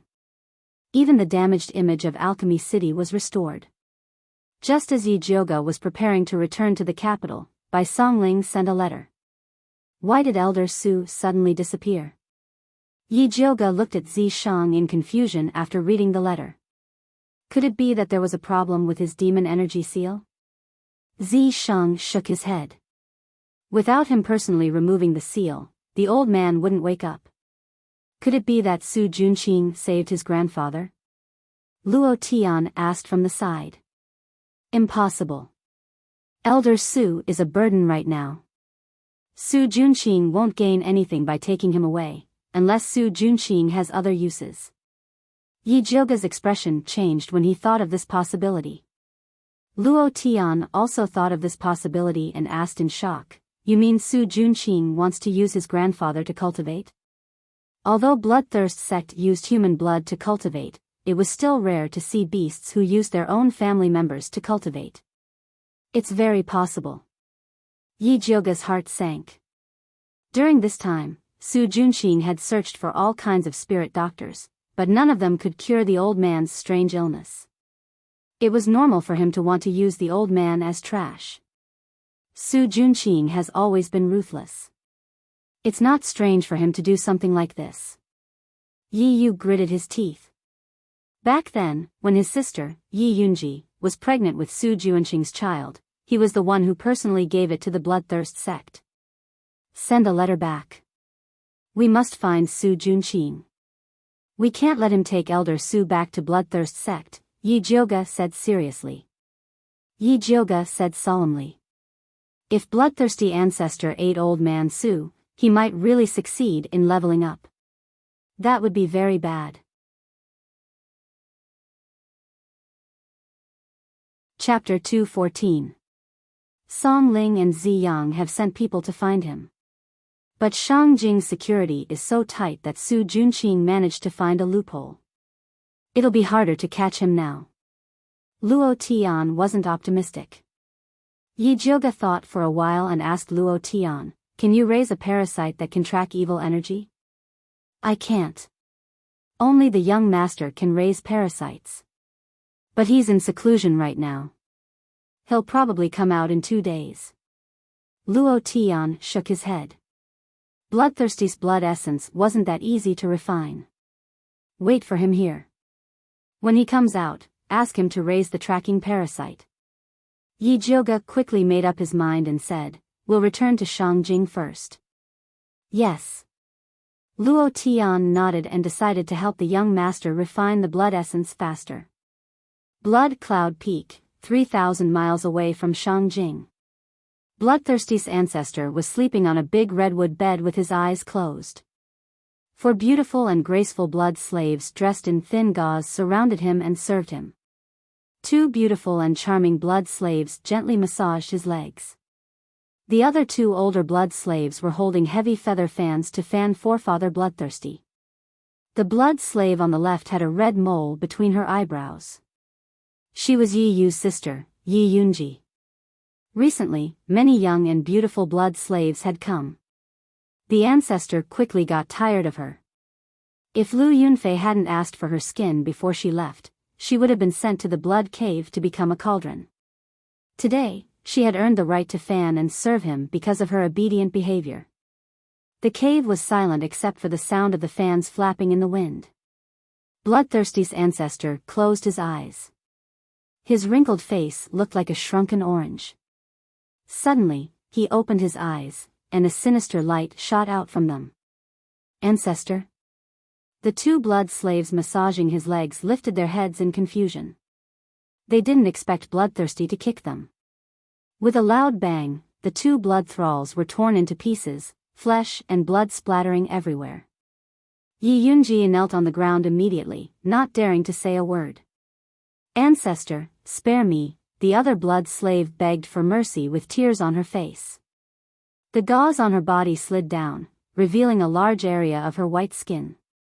She looked very seductive. Bloodthirsty forefather didn't even look at her because he was so mad. His lifeblood essence had actually been refined by someone else.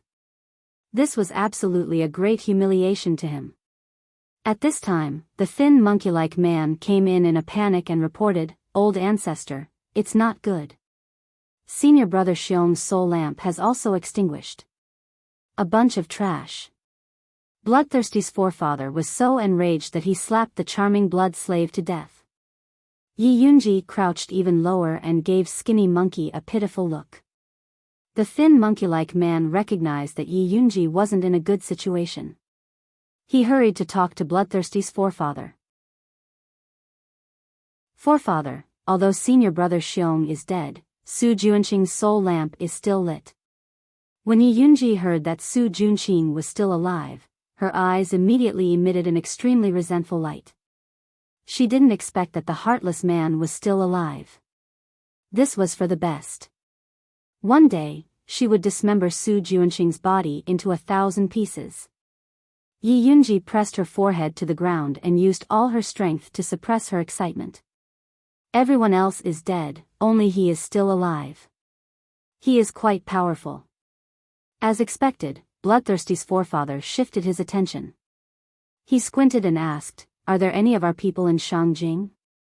"Forefather, there is one in the Yi mansion and 2 in the palace," the thin monkey-like man answered respectfully.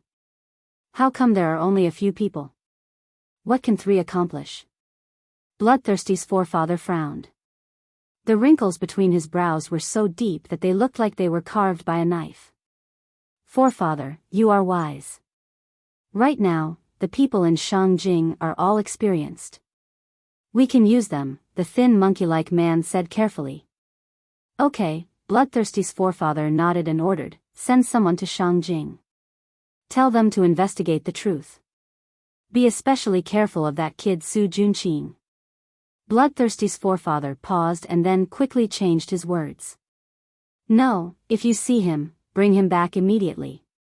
I want to interrogate him personally." "Yes," the thin monkey-like man exhaled in relief. This time, 3 people died in this mission. All of them were experts of the sect. Right now, everyone in the sect was in danger. No one dared to make a sound as they were afraid of being sent out. Fortunately, the forefather didn't say anything. "All of you can leave." Bloodthirsty's forefather waved his hand tiredly.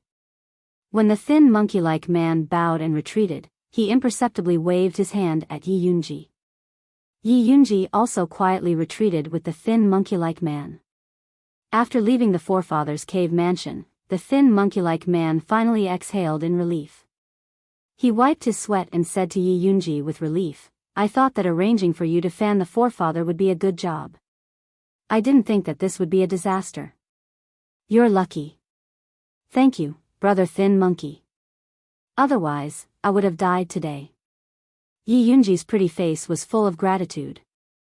"There's no need to thank me between us," the thin monkey-like man lowered his voice. The skinny monkey-like man lowered his voice and said, "The sect isn't peaceful right now, so be careful during this period of time. Stay within the Flower Palace and try your best not to come out. I'll help you clear the way, and I won't make you serve the ancestor in the near future. I will listen to you, brother Thin Monkey." Yi Yunji's voice was even softer.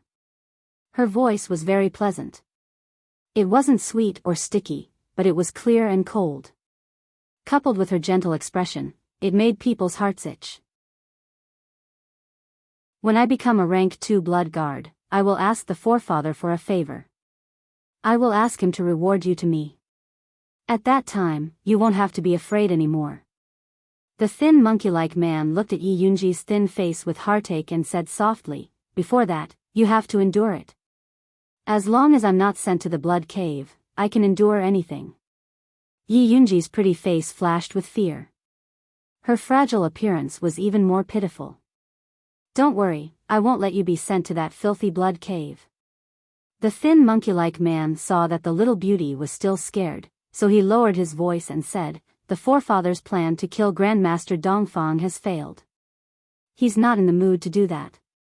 Don't worry." "Really?" Yi Yunji blinked her big eyes and looked at the thin monkey-like man for help. "Of course it's true. Old Jiang, Old Xiong, and Lu Yunfei failed their mission and died in Alchemy City. The Spiritualist Union will definitely come to deal with us. But don't worry, as long as the forefather is here, no one will want to go near Blood Cloud Peak.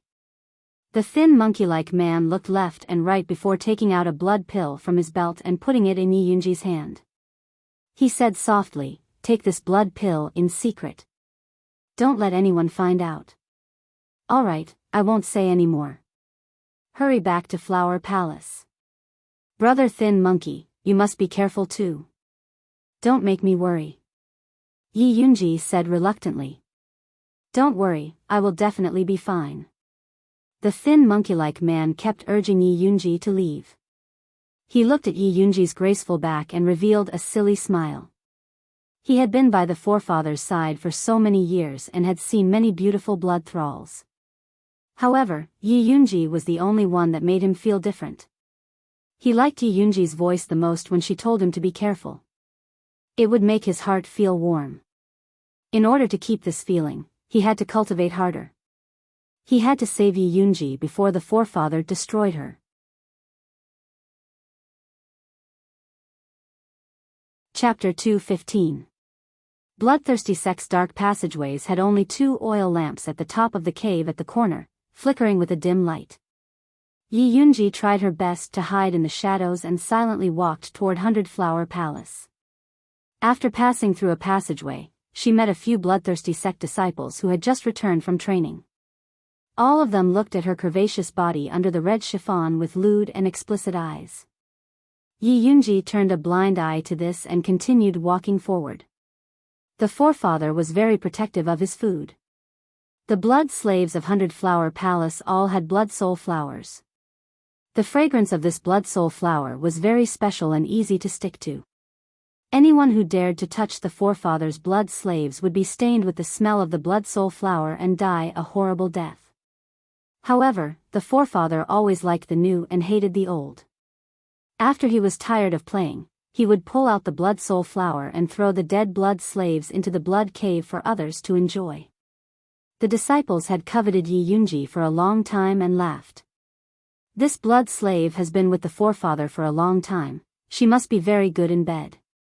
TCH, the forefather got tired of her a long time ago.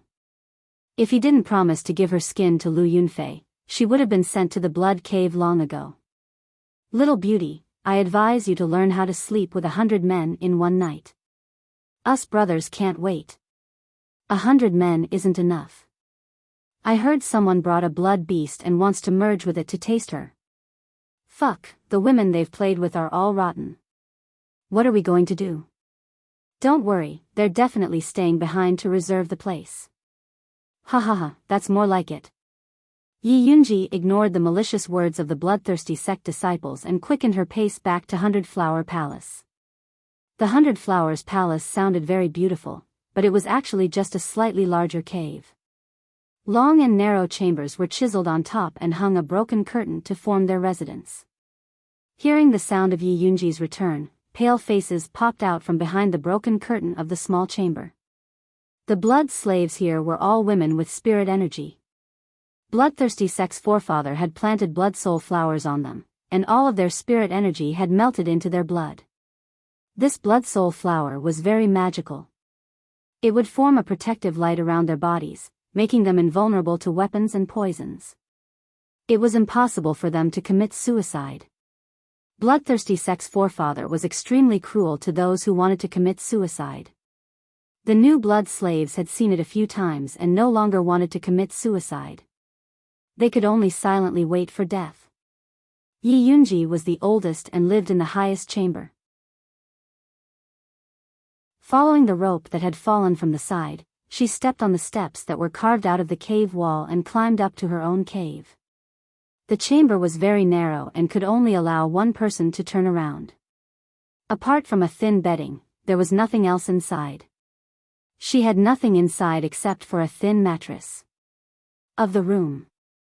After making sure that no one was paying attention, she took out the blood pill that Skinny Monkey had given her. This blood pill was a pill unique to the bloodthirsty sect. It was refined using various medicinal herbs mixed with blood essence, and it could increase the cultivation of the bloodthirsty sect disciples. Forefather Bloodthirsty often sucked the blood of the blood slaves. After a long time, their faces became dry and dull. At this moment, they weren't far from the blood cave. Skinny sect couldn't save her, so he thought of this method. He wanted her to take a blood pill to preserve her appearance. At least, she wouldn't be thrown out by the forefather. Skinny sect didn't expect that Yi Yunji's family cultivation method was a dark art. This blood pill could not only preserve her appearance, but also allow her to steal a lot of spirit energy from the blood soul flowers. Yi Yunji started to cultivate after swallowing the blood pill. Rays of light started from her dantian and grew stronger after passing through several large meridians. Finally, they entered the inside of her right arm and stopped moving. After Yi Yunji finished cultivating, she gently rubbed the inside of her right arm. There was a lot of light gathered there, enough for her to activate the Yi family's concealment technique and leave. But she wasn't in a hurry. She had learned about the internal routes of Blood Cloud Peak through Skinny Sect. Now, she just had to wait for the right opportunity. If possible, she hoped to teach Bloodthirsty Sect a painful lesson for the hardships she had suffered in the past few days. There was only one chance. She had to be more patient. Yi Yunji adjusted her breathing and continued to meditate. Thunder Country's Shangjing, East Main Street 19, an imposing mansion. Under the command of Mother Qing, the capital magistrate's soldiers were hanging the plaque, Yi Mansion, bestowed by the emperor. It was such a good day, but Yi Jioga was in seclusion with Zi Shang. Although it was said to be seclusion, it was actually to avoid the warm hospitality of the great clans and the emperor. When Master Yun sent a top expert to guard Yi Jioga, the news had already spread throughout Thunder Country. Everyone was interested in this expert. They also wanted to build a good relationship with Yi Jioga, this independent spirit alchemist with a bright future. Invitations flew over like snowflakes. Even noble consort Shi and Dongfang Ke wanted to meet her in private. It was said that Emperor Xianwu had even drafted an imperial edict to summon her to the palace at any time. If Zi Shang was really a guard sent by his grandfather, Yi Jioga could bring him out for a walk. But this guy was a demon. A shameless demon that complained every day about not having enough demon energy and wanted to be kissed and touched. Yi Jioga didn't have the confidence to bring this guy out for a walk, much less bring him into the palace. There were still many experts in Shangjing. If she was accidentally seen through, then all her previous efforts would be wasted. So Yi Jioga decided to go all out. She used the excuse that she had a great enlightenment in cultivation to go into seclusion to break through. But this wasn't entirely an excuse. After experiencing a few traps in Alchemy City, she was fully aware that her martial strength wasn't enough. If Zi Shang hadn't woken up in time to kill Xiong Yunhu, everyone in the Alchemy Pavilion would have died. During this time, Zi Shang had been massaging her meridians. It really deepened her spirit energy and strengthened the white bone flame. So Zi Shang suggested that she use the white bone flame to nourish the Thunder Snake illusionary whip so that it could fuse better with the bone essence it obtained from the white bone cave. While Yi Jioga was in seclusion, the situation in Shangjing was turbulent. Because of Yi Jioga's bad conduct, the crown prince was demoted to a commoner. It was said that he died not long after. The empress missed the crown prince too much. In her sorrow and despair, she actually committed suicide to follow him. A country couldn't be without a ruler. The crown prince was the same. So Emperor Xianwu announced to the world that Dongfang Ke would be the new crown prince and enter the East Palace. Originally, Emperor Xianwu wanted to make imperial consort Shi the empress. Unexpectedly, imperial consort Shi declined. Instead, she suggested that Dongfang Ke's birth mother, imperial noble consort by Linglong, be posthumously named the benevolent empress. Emperor Xianwu agreed. After Bai Linglong was posthumously named the benevolent empress, imperial noble consort she was promoted to imperial and noble consort. This news spread throughout the entire Thunder Country. Even though Yi Jioga was in seclusion, she still heard about it. All of this was within her expectations. The Crown Prince and Empress had brought about their own destruction. They could have cooperated with anyone, but they actually cooperated with evil cultivators. What she was worried about now was that she couldn't always be in seclusion. She had to think of a way to deal with those people who were inquiring about Zishang.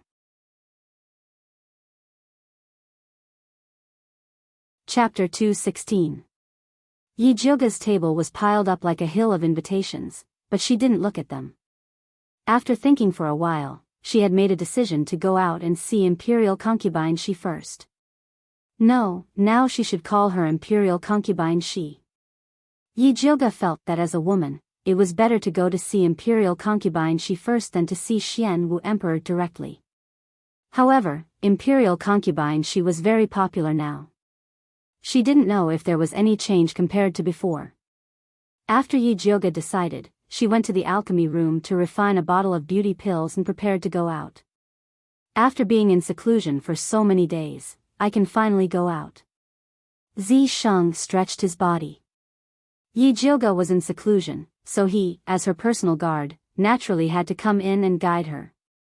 After going out, be honest and don't flirt with me.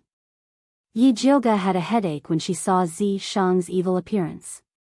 She had suggested Zishang to change to an ordinary face before, but he didn't. Hee, how can those common flowers enter this sovereign's eyes? This sovereign loves you. Zishang hugged Yi Jioga and kissed her on the face. After going out, be more respectful. Yi Jioga looked indifferent and let him kiss her without moving. During this time, she had figured out a way to deal with Zishang. As long as she was ruthless, cold, and put down her bottom line, Zishang would restrain himself. Yes. Sure enough, when Zishang saw Yi Jioga's indifferent face, he immediately became honest. Yi Jioga opened the door and went out. She saw Pearl guarding outside. These days, Yu Dai and Pearl had been guarding outside, waiting for Yi Jioga's orders. Has the plaque given by the emperor been hung up? What happened in the mansion recently? Yi Jioga asked as she walked. Mother Qing has asked the people of the governor's office to hang it up. Pearl followed Yi Jioga and reported what happened in the mansion.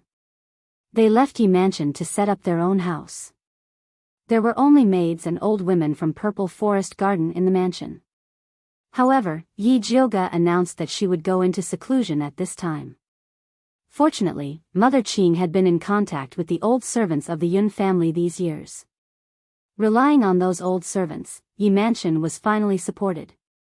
Even when the emperor sent someone to deliver the imperial plaque, it was Mother Qing who braced herself to receive it. Congratulations, young miss, for successfully advancing. A white-haired, serious-looking old man respectfully bowed to Yi Jioga. This was also an old man from the Yun residence, Hua Zhenwei. Back then, Yun Tianwei had chosen this position for Yun Jiaojiao. His cultivation was profound and he was only one step away from becoming a spirit master. After Yun Jiaojiao died, Hua Zhenwei was sent out by Yi Yuxuan to carry out a mission. He didn't expect this mission to be a trap set up by his enemies. After he was plotted against, his cultivation base plummeted. Disheartened, he concealed his identity and lived in seclusion in the countryside. It was Mother Qing who personally picked him up. After Yi Jioga healed his internal injuries and restored his cultivation, he appointed him as the Yi residence's chief steward. After Yi Jioga went into seclusion, the Yi family was able to be so peaceful, and it was all thanks to Elder Hua. Old Hua, please help me call Mother Qing, I have something to ask her. Yi Jioga politely ordered. I'll go now. Elder Hua quickly brought Mother Qing over. Has there been any movement from the Yi family recently? Yi Jioga picked up the teacup and took a sip. Replying to eldest miss, after the Su family fell, the master did not like Su Yufeng and her mother very much. Some time ago, he used the excuse of sending Yi Shanshan to learn martial arts, but in fact, he gave her to the Danyang Sex Lingyan ancestor as a concubine in exchange for a rank 5 spirit herb, purple cloud root. Mother Qing said with disdain. I remember that Lingyan ancestor is already more than 200 years old. Yi Jiuge was a little surprised. Yi Shanshan was only 17 years old. It was too exaggerated to be a concubine for an old man who was her grandfather's age. Don't you know the master's temper? There's nothing he can't do. Mother Qing sneered, her face full of disdain. Although she didn't like Yi Shanshan, a good virgin was taken by her own father to exchange for a spirit herb. This kind of behavior was despicable. Yi Jiuge also sighed. Thinking about Yi Shanshan's arrogant and rude appearance, now she had to serve an old man. It was really not an ordinary kind of miserable. However, this was also what she deserved. Yi Jiuge would not sympathize with her, so he changed the topic. How is fourth sister now? She was most concerned about this sister. Fourth miss is now very favored by the master, but she is a little too close to seventh concubine. When Mother Qing said this, she suddenly frowned. Keep an eye on seventh concubine. If she has any unusual movements, immediately report to me. When she was in the Yi mansion, she had some doubts about the relationship between seventh concubine and the empress. Unfortunately, she did not find any evidence. Now that the empress had fallen, seventh concubine suddenly approached Yi Rui. Maybe she had some plans. Eldest miss, rest assured. This old servant has already sent people to keep an eye on her. Mother Qing did not have any good impression of seventh concubine. She had already arranged for people to keep an eye on her. Is there anything else in the mansion? Yi Jiuge asked again. She had just established her own family and immediately went into seclusion. Mother Qing was managing the mansion from top to bottom. There were still many things that she had not figured out. Our mansion has a small population, so there is no big problem. It is just that there are people coming to visit the mansion every day. Eldest miss, you can't just hide like this. Mother Qing said with a bitter face. In the past, she had always hoped that eldest miss could continue the glory of the Yun family and become the most famous noble lady in Shangjing. Now that she had achieved her goal, she was worried again. With so many people, it would be difficult to meet anyone. In the end, the one who was tired was her eldest miss. Don't worry about those people. I am going to the palace to see Imperial Concubine Shi tomorrow. Help me wrap up this bottle of beauty pills. Yi Jiuge took out a delicate white jade bottle from his Qingkuan bag. Yes. Mother Qing took the white jade bottle and asked hesitantly, do you need to send a message to the palace? It didn't seem very good to enter the palace without informing them. No need, so as not to cause more trouble. Yi Jiuge shook his head. She had the palace token left by Imperial Concubine Shi in her hand. She could enter at any time. Then tomorrow, this old servant will accompany you. Mother Qing said and went to make arrangements. Yi Jiuge rested for the night. The next morning, she took Mother Qing to the palace in a carriage to see the Imperial Concubine. The guard captain looked at her palace token and secretly looked at her a few times. He did not ask much and let her in. If it was in the past, even with this palace token, there would be a lot of questioning. But now, Yi Jiuge had become famous because of the incident in Alchemy City. The guards in the palace recognized her and did not dare to offend her. Yi Jiuge brought Mother Qing to Splendid Palace. From afar, she saw Aunt Hongxiu waiting at the door. She smiled and greeted, eldest miss, you didn't tell us in advance that you were going to enter the palace. This servant was shocked when I received the news.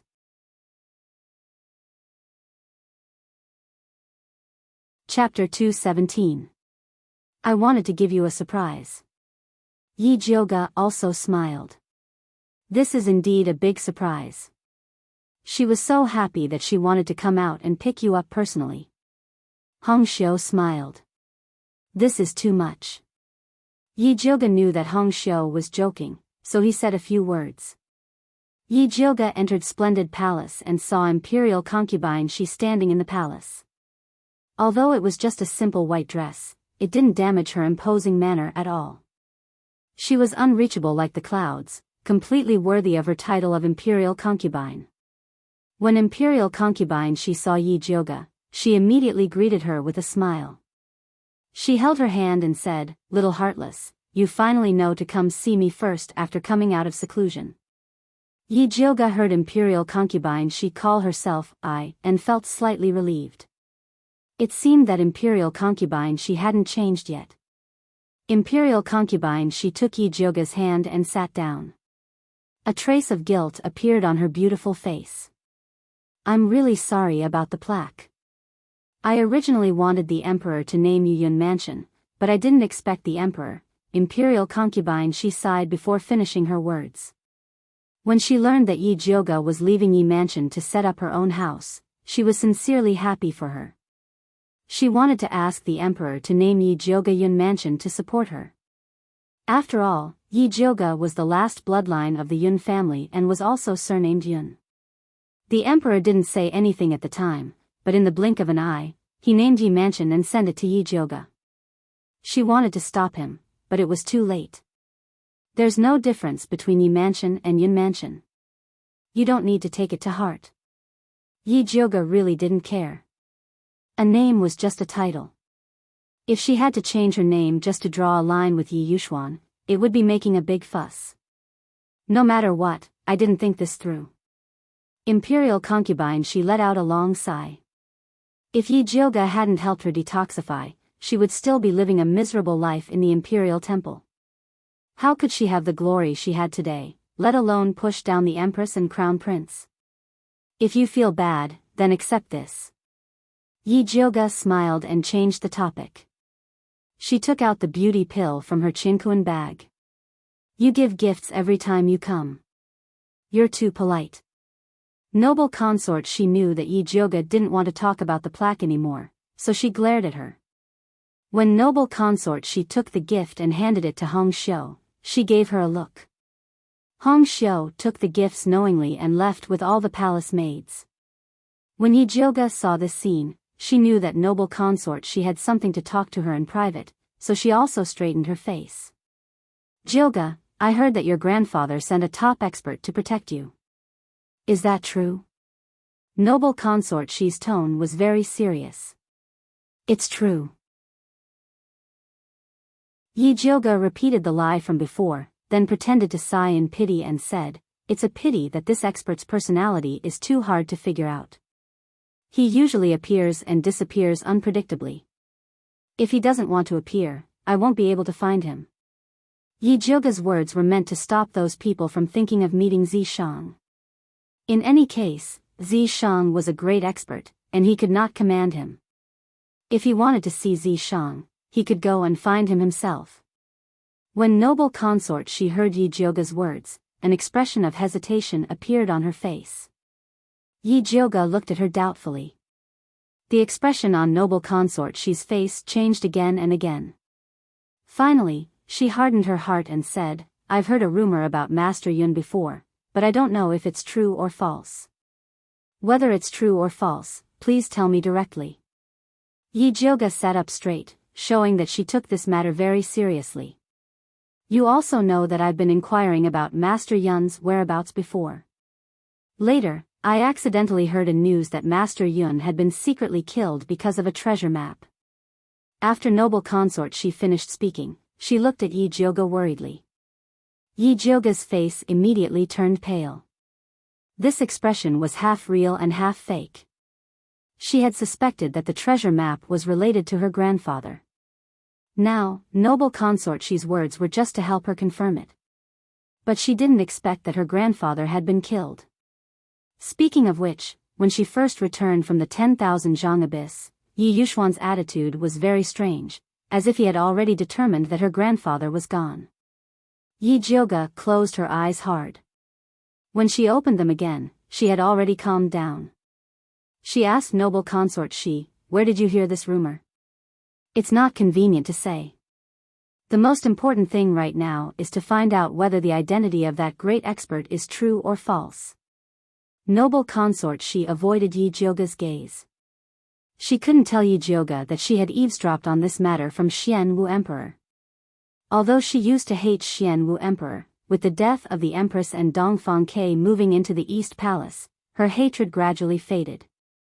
No matter what, her and K's future depended on this man. No matter how much she hated him, she couldn't deal with him. She only told this news to Yi Jioga because of their past relationship. I understand. Thank you for telling me, Your Highness. Yi Jioga nodded. She knew that she was in big trouble this time. Her grandfather's disappearance was related to the treasure map. Now that Zishang had appeared under his name, didn't it mean that Zishang knew the whereabouts of the treasure map? Those who wanted the treasure map would probably swarm over. However, this was also an opportunity. Those who knew that her grandfather was related to the treasure map would definitely know the truth of her grandfather's disappearance. Or rather, the truth of her grandfather's death. Thinking of this, Yi Jioga's heart was in a mess. He didn't want to stay any longer and got up to leave. Noble consort, she didn't try to keep him. She only said, "Be careful in the future. Your Highness, Jioga will remember your good intentions." Yi Jioga felt that it was the right decision to spend so much effort to save noble consort she. Noble consort, she smiled and said meaningfully, "You should thank instead of me. He's always been thinking about you." The reason she was willing to tell this secret was related to Dongfang K's tacit consent. "Don't worry, Your Highness. I've always remembered His Highness Prince Dongling's matter. I've already found a way to cure him of the remaining poison," Yi Jioga promised solemnly. Although the poisonous earth dragon goo had cured most of the poison in Dongfang K's body, the most important part hadn't been completely cured. When Juni Chen returned, he could use his natal goo to cure Dongfang K completely. Noble consort, she didn't expect Yi Jioga to be so straightforward and not understand the meaning behind her words. She smiled helplessly, but in her heart, she understood that and Yi Jioga probably weren't fated to be together. Noble consort, she summoned Aunt Hongxiu and had her send Yi Jioga out of the palace. When he passed by the imperial garden, he saw Dongfang K standing under a red flower tree in the distance. He wore a golden crown with 7 pearls on his head and a deep purple robe embroidered with a 5-clawed golden dragon. His handsome face was still gloomy, but when he saw Yi Jioga walk over, his eyes couldn't help but light up. "Your Highness, why are you here?" Yi Jioga asked in surprise. "I've been waiting for you here." Dongfang K looked at Yi Jioga with an especially gentle gaze. Yi Jioga didn't notice and asked straightforwardly, "What instructions does Your Highness have?"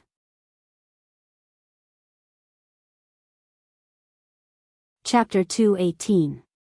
Did Her Highness tell you about the treasure map and your grandfather? Dongfang K's gaze was somewhat disappointed, but he pretended to be nonchalant. "She did," Yi Jioga nodded. "You have to be careful. There are many people who want the treasure map. Don't easily trust anyone, especially those experts." Dongfang K's words were just short of saying that Zishang's identity was fake. "I know, thank you for your concern, Your Highness." Yi Jioga didn't explain any further. She knew Zishang's origins better than anyone. He definitely wasn't a swindler. At this moment, Zishang suddenly said unhappily, "Is this brat looking to die?" Although he was already in human form, it wasn't appropriate for him to follow Yi Jioga to the harem, so he hid in the imprint. He hadn't expected to be caught red-handed. "Don't do anything rash," Yi Jioga hurriedly said. Actually, she could somewhat sense Dongfang K's intentions, but she didn't take it to heart.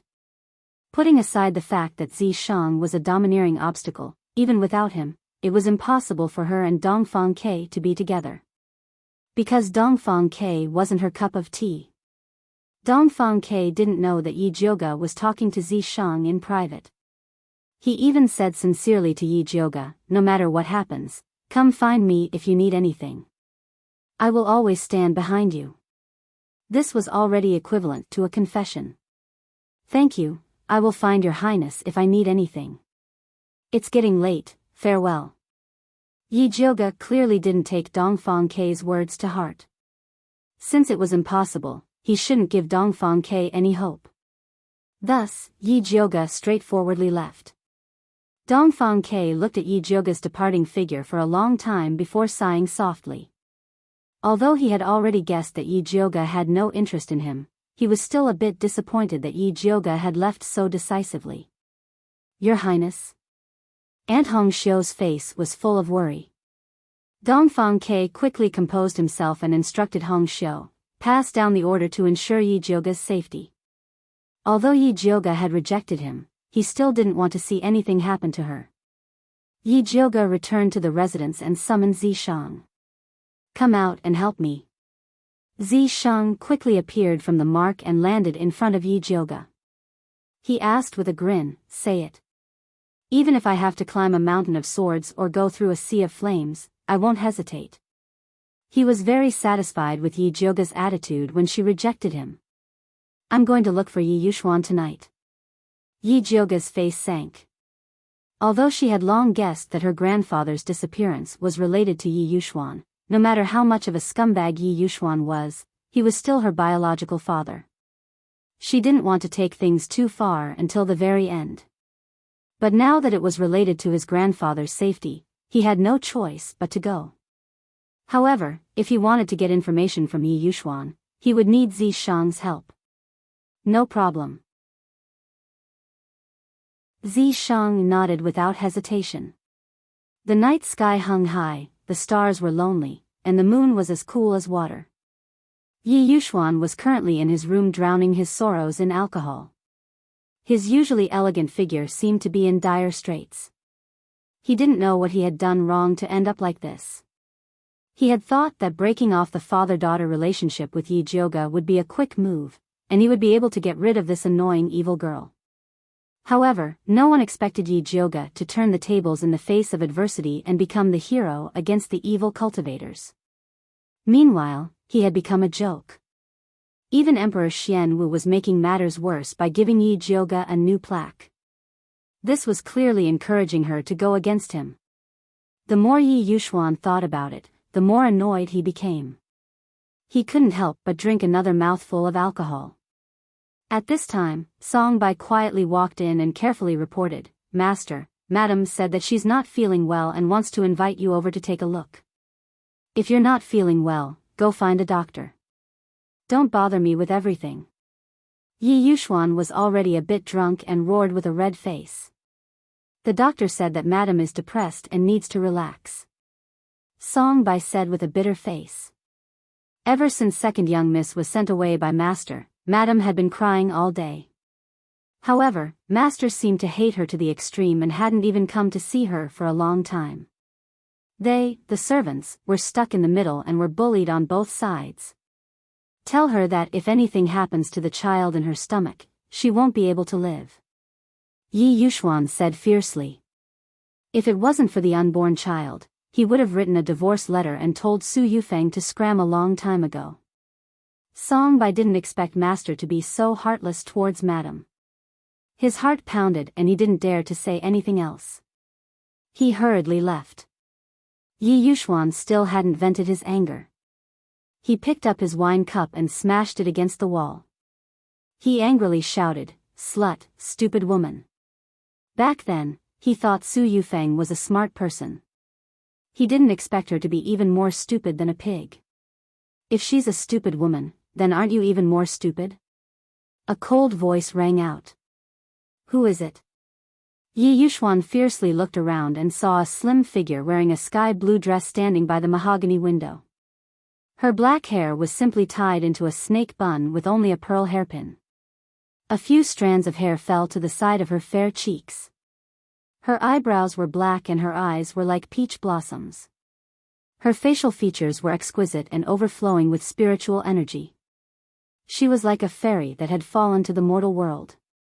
Jiao Jiao. The drunk Yi Yuxuan cried out. You don't have the right to call me that.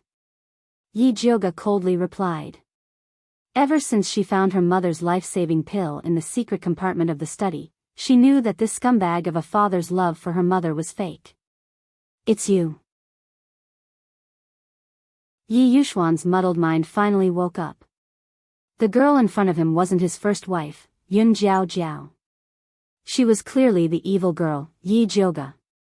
What are you doing here? Yi Yuxuan shouted fiercely. He already knew that Yi Jioga wouldn't come back.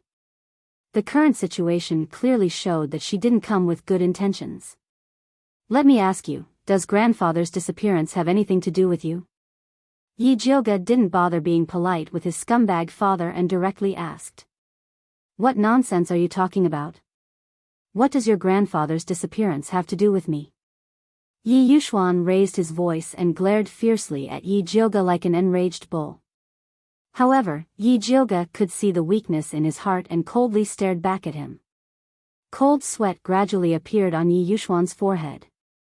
That face that resembled Yun Jiao Jiao gave him incomparably great pressure.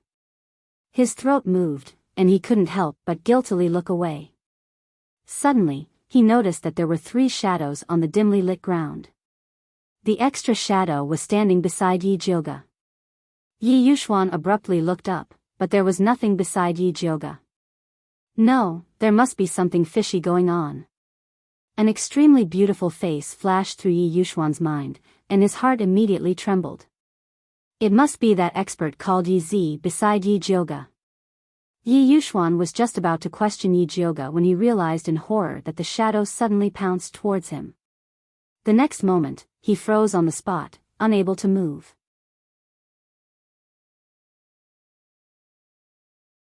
Chapter 219. A pair of cold purple vertical pupils appeared in front of Yi Yuxuan. Like a bottomless well, they surged and flowed in a strange and extraordinary manner. Then, the purple vertical pupils split into 4 and kept spinning like a dazzling kaleidoscope. Yi Yuxuan's eyes also spun like mosquito coils, his expression becoming more and more lifeless. All right. Zi Shang retreated to Yi Jioga's side, indicating that she could ask questions. Did you cause the Yunwei Sea? Yi Jioga stared at Yi Yuxuan's eyes and asked. No, I was just instructed by someone back then. Yi Yuxuan honestly explained everything with a wooden face. Back then, as a son-in-law, he was looked down upon everywhere and had always been resentful. Later, a masked man came and gave him a poison pill, asking him to find a chance to give it to the Yunwei Sea. At first, he was very hesitant and afraid, but as his ambition grew, his desire to take over the Yun family became more and more insane. In the end, he used Yun Jiaojiao to poison the Yunwei Sea. After being poisoned, the Yunwei Sea disappeared and was never heard from again. After the weak Yun Jiaojiao fell ill, he quietly changed the dynasty of the Yun family to the Yi family. Later, Yun Jiaojiao seemed to have discovered something and raised doubts, even wanting to take back the Yun family's things. Seeing this, Yi Yuxuan immediately panicked. He didn't dare to harm Yun Jiaojiao, so he only secretly replaced the supreme-grade pill she took with substandard ones. Just like that, he watched his wife die of illness. Because of these shameful things, he disliked Yi Jioga, who carried the Yun family's blood. It was as if Yi Jioga's death could cover up his ugly crimes. After Yi Yuxuan finished explaining, he continued to stand where he was, stupefied. The room was as quiet as a grave. Kill him? Zi Shang asked Yi Jioga. For a moment, Yi Jioga really wanted to kill Yi Yuxuan, this heartless scumbag of a father. But suddenly, Yi Rui's petite figure appeared in his mind. Yi Yuxuan was also Yi Rui's father. Although he was scumbag to the 5th aunt, he was still good to his talented daughter. Yi Rui was still young, having a pill Dao master as a father would be more helpful to her future. Just give him the spirit-dispersing pill, Yi Jioga said coldly. To a spiritualist, the gradual disappearance of one's cultivation base was the most painful. By the time Yi Yuxuan became trash, Yi Rui would have grown up. Let this scum of a father live in pain forever. That was the ending he deserved. It's nothing. Zi Shang took out a bottle of spirit-dispersing pills, wrapped them with his demonic energy, and buried them in several major acupoints on Yi Yuxuan's body. In this way, Yi Yuxuan's early cultivation wouldn't change much, but when he discovered it, it would be too late. Let's go. Yi Jioga no longer looked at his father and left with Zi Shang. The journey back was a little dull. Yi Jioga's heart was heavy. He didn't want to say anything. At this moment, Zi Shang suddenly said, "Your grandfather might not be dead. You don't have to comfort me." Yi Jioga stared straight ahead without turning his head. According to Yi Yuxuan, the poison pill's effects were fierce, and the poisonous gas was overbearing. Grandfather was probably dead. I'm not comforting you. If your grandfather is really dead, his corpse should have appeared, not gone missing. Maybe he's still looking for a way to cure the poison and waiting for you to find him, Zi Shang said seriously. You're right. Grandfather must be waiting for me. Yi Jioga's fighting spirit was instantly ignited. Not only did she want to save her grandfather, but she also wanted to find the black-clothed man who plotted against her grandfather.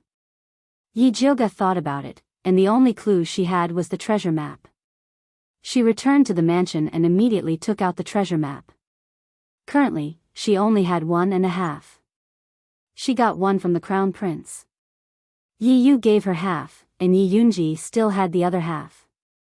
Yi Jioga had a feeling that she might be able to find some clues about her grandfather's disappearance from the bloodthirsty ancestor.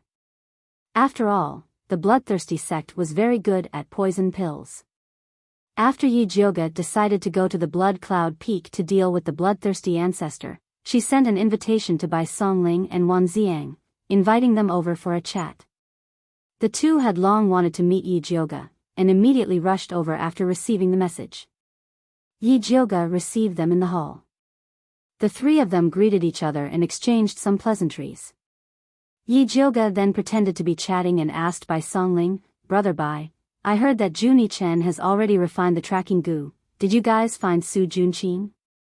While Yi Jioga was in seclusion, Juni Chen, Luo Tian, and Yi Yu had been helping Bai Songling and Wan Xiang to search for Su Junqing, and the tracking goo was successfully refined.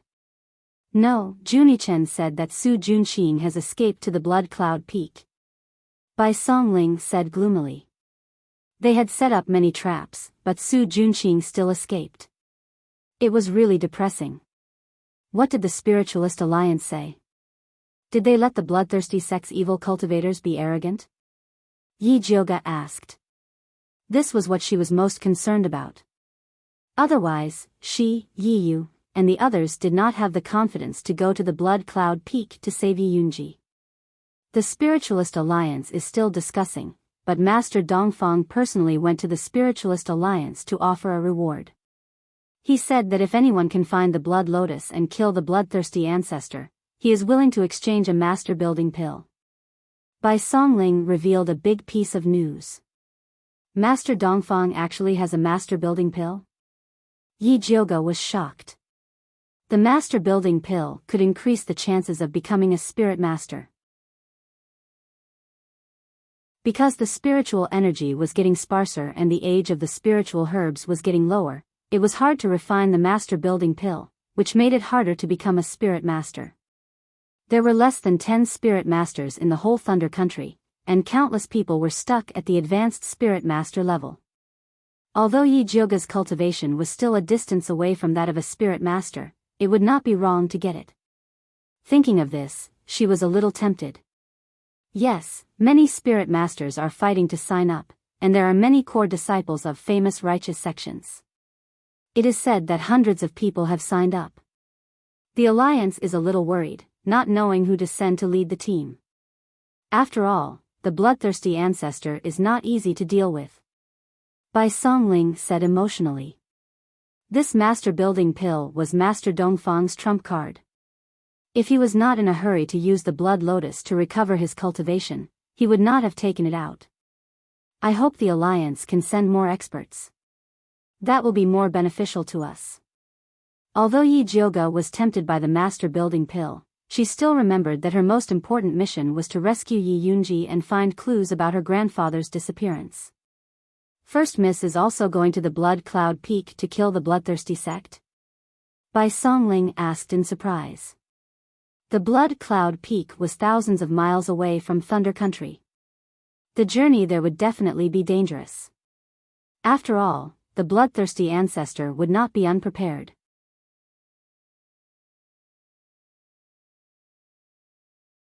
Chapter 220. Yes, Yi Yu is going to the bloodthirsty sect to save his sister. Luo Tian and Juni Chen are going to avenge their clansmen. As their friend, I have to help them. Yi Jioga didn't mention the treasure map. Even though she was friends with Bai Songling and Wan Ziang, she didn't forget that they were from the imperial court. After all, Emperor Xian Wu was also very ambitious about the treasure map. With Senior Yi Zi here, First Miss will definitely be able to kill the bloodthirsty sect ancestor and get the blood lotus, Bai Songling said and looked at the handsome man standing behind Yi Jioga. This great expert called Yi Zi had become a famous person in Shangjing recently. Countless people wanted to get to know him and ask about Master Yun's whereabouts. Unfortunately, this great expert came and went like a ghost. He had a strange personality and didn't care about people. Even people who were close to Yi Jioga didn't have a chance to talk to him. Zi Shang, who was standing behind Yi Jioga, didn't hear Bai Songling. His lazy look made it seem like he hadn't woken up yet. Big brother Bai, you flatter me. Yi Jioga smiled and changed the topic. Big brother Bai and big brother Wan, do you want to come with us? We want to go too, but we don't have the time. Bai Songling had a regretful expression. Now that Dongfang Ke had just become the crown prince, there were many things he needed their help with. They couldn't go even if they wanted to. Since you two are in Shangjing, I will need you two to take care of my Yi mansion. Yi Jioga smiled. If it wasn't for Bai Songling and Wan Ziang, Elder Huo wouldn't have accepted the imperial plaque so easily. Don't be so polite with me. Bai Songling pretended to be unhappy. Ever since they returned to Shangjing, he realized that Yi Jioga's relationship with them had become distant. Although it was because they were serving different masters, it still made him feel bad. If he could, he wanted to follow Yi Jioga like Yi Yu and Luo Tian. Unfortunately, the Bai family had done him a great favor. His life belonged to the Bai family and Dongfang Quebec Wan Ziang was the same. Back then, when the Wan clan was wronged and their entire clan was killed, it was all thanks to the Bai clan that they were able to clear their name.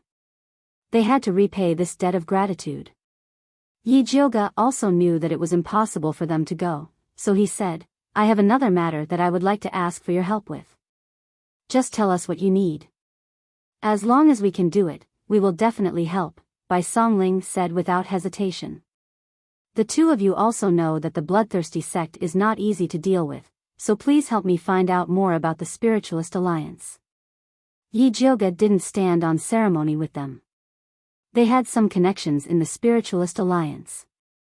Don't worry, we will inform you as soon as we have news. Bai Songling and Wan Ziang talked with Yi Jioga for a while. Seeing that it was getting late, they got up at the same time and said, we still have work to do. Goodbye. Both of them were now promoted. Bai Songling was transferred to the Imperial Army as a commander, and Wan Ziang was promoted to the Minister of Justice. The two of them were extremely busy every day. Today, they finally managed to squeeze out some time to see Yi Jioga, so they had to leave after discussing some matters. I'll send you off. Yi Jioga stood up. It's just a few steps. There's no need to send me off. If you continue to be so polite, I won't come again, Bai Songling said jokingly. Alright, let Elder Hua send you off. As an advanced spiritualist, Elder Hua could completely represent Yi Jioga. This way, please. Elder Hua came forward in time and personally sent the two of them off. The hall was empty in the blink of an eye. Yi Jiao returned to his seat and picked up a teacup to moisten his throat. Just as he was about to speak to Zi Shang, he suddenly raised his hand and flicked a black-purple spirit light toward the roof. Who's there? Yi Jioga immediately looked up. He saw Yi Yu, Luo Tian, and Juni Chen fall from the roof beam like dumplings. What the hell are you doing?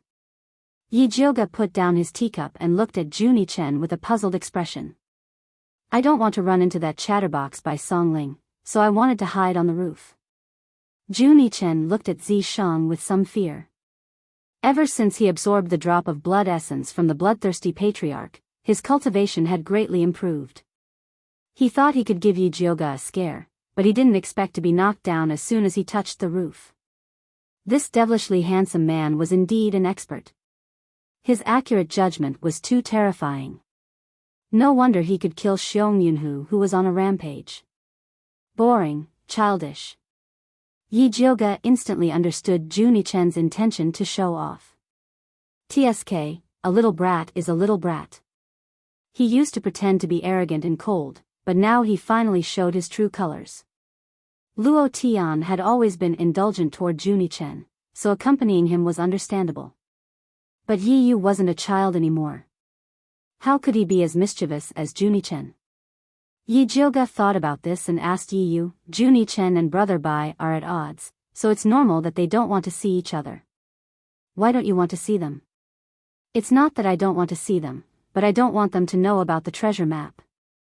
Yi Yu was also very direct. He and Yi Jioga had the same idea. The treasure map had to be hidden from them. They know you have the treasure map? Yi Jioga was a little surprised, but he understood after thinking about it. When Su Junxing and the Crown Prince worked together to destroy the Yi family, it only took a little speculation to understand what had happened.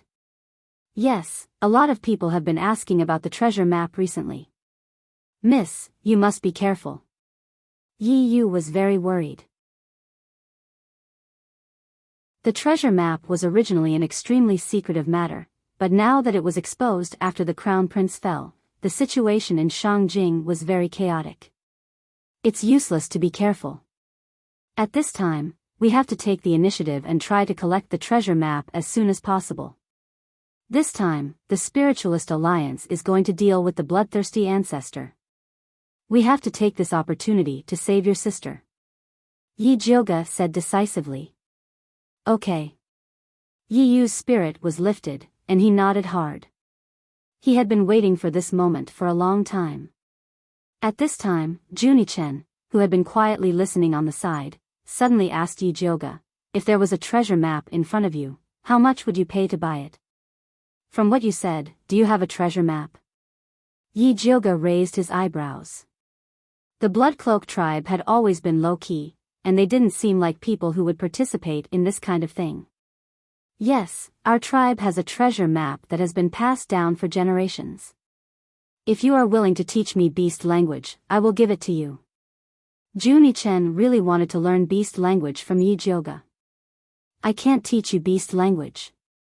This is a bloodline ability passed down to me by my grandfather's ancestors.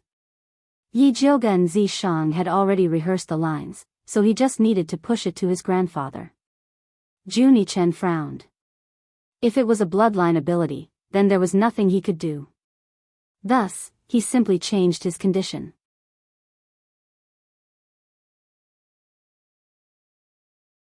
Chapter 221. Then give me 100 bottles of spirit beast pills to exchange. Juni Chen waved his hand domineeringly. He was calculating in his heart.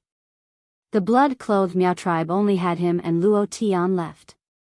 Luo Tian had already sold himself to Yi Jioga. The treasure map was useless to him. He might as well give it to Yi Jioga. When she went treasure hunting, he and Luo Tian would go and help her. They could exchange the treasures for spirit beast pills. In short, the spirit beast pill was the greatest benefit. This is too troublesome. How about I give you the spirit beast pill recipe? You can refine as many as you want. Yi Jioga was chased by Juni Chen for spirit beast pills every day. He was so annoyed that he wanted to give the recipe away to save trouble. I am not interested in refining pills. Juni Chen shook his head. He was sure of Yi Jioga. Alright, 100 bottles it is, but I don't have time to refine now.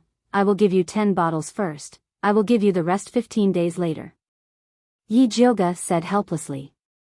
Also, don't forget the debt from buying the goo worms. Juni Chen added seriously. Even if I want to forget, I need a chance. Yi Jioga was very unhappy. Cough, cough. At this time, Luo Tian suddenly covered his mouth and coughed a few times, then pretended to say casually, if it is convenient, how about giving me this month's spirit beast pills? A monthly allowance of 1 bottle, such a good benefit, he could not lose it. Then can my monthly allowance be changed to spirit beast pills, or can I buy a bottle from you? Yi Yu asked carefully. Recently, Black Overlord had been complaining to him every day, saying that Xiao Hong could eat spirit beast pills with its master, but it had to eat poison with its master every day. It even had the thought of going on strike. All right, I will give it all. Yi Jiuge felt that he really owed them. Thank you, Mississippi. Luo Tian smiled reservedly.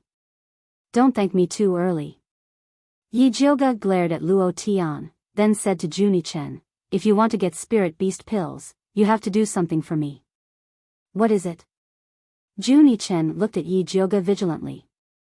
Don't mention it if it's too difficult. It's not difficult. It's just that the newly appointed crown prince, Dongfang Ke, still has remnants of the frost spider's king poison in his body. I would like to ask you to help him resolve it. Yi Jiuge felt that his request was not too excessive.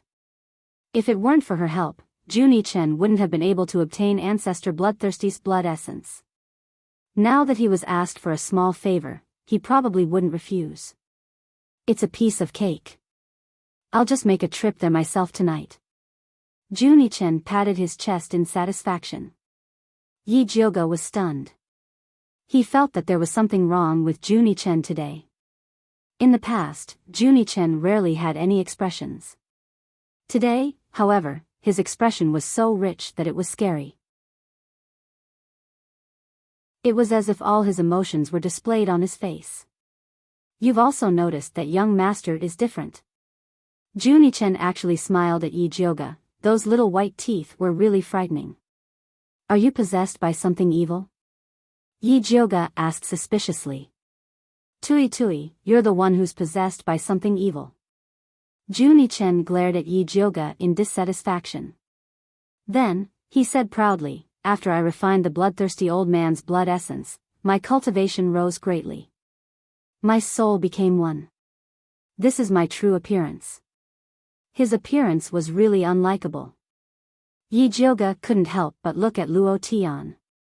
She had a feeling that Juni Chen's behavior wasn't that simple. Luo Tian avoided Yi Jiuge's gaze and didn't say anything. Although he had already sold himself to Yi Jiuge, this was related to his young master's secret. He decided to remain silent. Seeing that, Yi Jiuge didn't ask any further. Instead, he mentioned another matter. Since we've already decided to go to Blood Cloud Peak to deal with Ancestor Bloodthirsty, then we have to start preparing everything.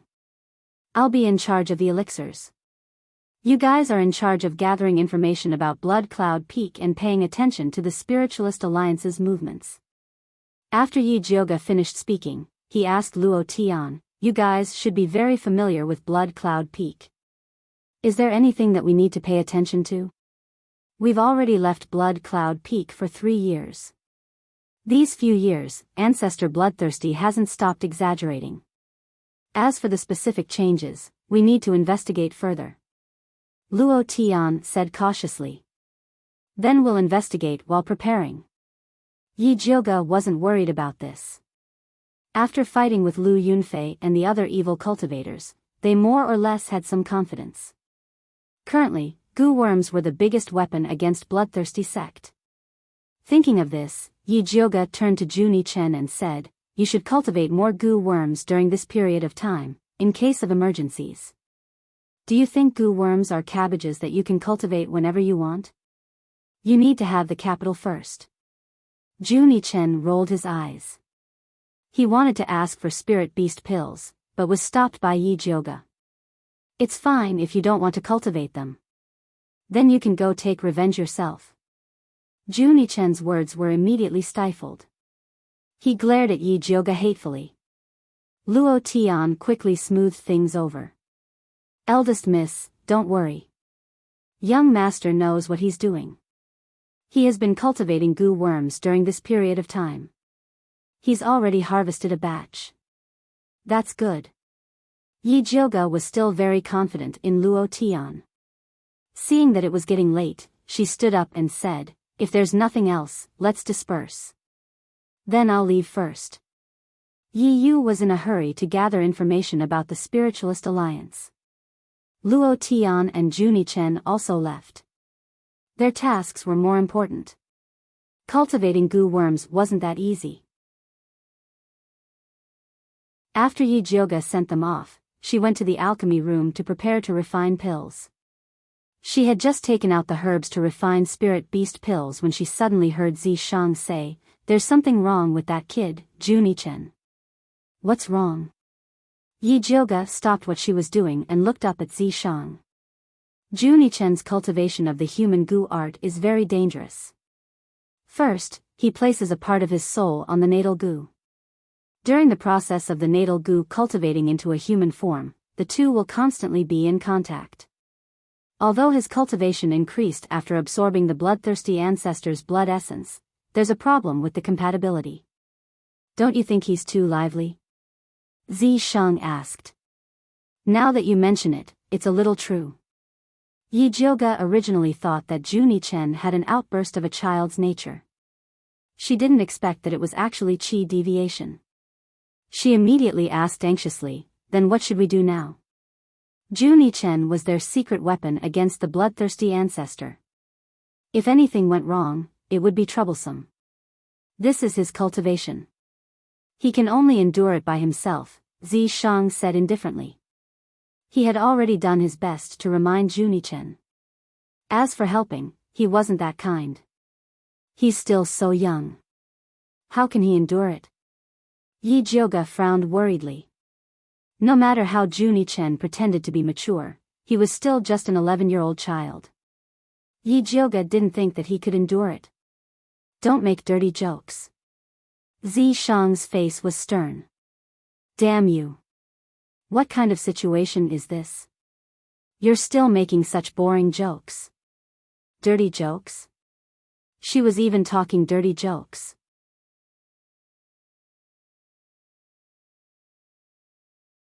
Chapter 222. Zishang saw that Yi Jioga was about to turn hostile, so he cleverly changed the topic. "If you really want to help him, why don't you try using the white bone flame to refine spirit beast pills?" "Are you kidding me? The white bone flame is ghost fire and can only be used to refine pills. I don't want those goo insects to become ghost insects." Yi Jioga felt that Zishang was clearly causing trouble. These goo insects aren't spirit beasts. Maybe it's better to eat pills. Also, your bronze cauldron is different from other cauldrons. It can refine all kinds of heaven and earth elemental energy. Maybe it can refine some special pills. Why don't you give it a try? Zishang didn't look like he was joking. Yi Jioga pondered for a moment and felt that Zishang's words made sense. Refining goo insects was originally a sinister technique. Maybe pills were more suitable. Let's try refining a few first. As a pill refiner, Yi Jioga didn't lack the fearless spirit to try. Other than the white bone flame, she also wanted to improve the spirit beast pill formula. Although the previous spirit beast pill contained a good amount of spiritual energy, it was very bitter and was comparable to poison. Yi Jioga had eaten one before and the nauseating feeling greatly reduced the absorption effect. She had always wanted to improve this point and did a lot of research. She already had a plan in mind and could test it today. Yi Jioga wanted to add vermilion fruit and nepenthes to the original spirit beast pill formula. The vermilion fruit tasted very sweet after refining and was a child's favorite. When she refined the Peiyuan pill for Yi Rui, she specially spared some. It tasted very good and Yi Rui ate it happily. Later, she accidentally discovered that if a certain proportion of nepenthes was added to the vermilion fruit, the taste would become even more delicious and sweet. Yi Jioga took out the small bronze cauldron. Ever since the fat black rat fell asleep, the small bronze cauldron had changed a lot. After injecting spiritual energy, it was half the height of a person. Not only could it contain more herbs, but the refining speed was also faster and the success rate was much higher. In the past, one furnace could only produce 20 spirit beast pills, but now it could produce 200.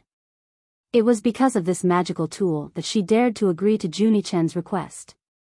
Otherwise, just refining spirit beast pills would exhaust her to death.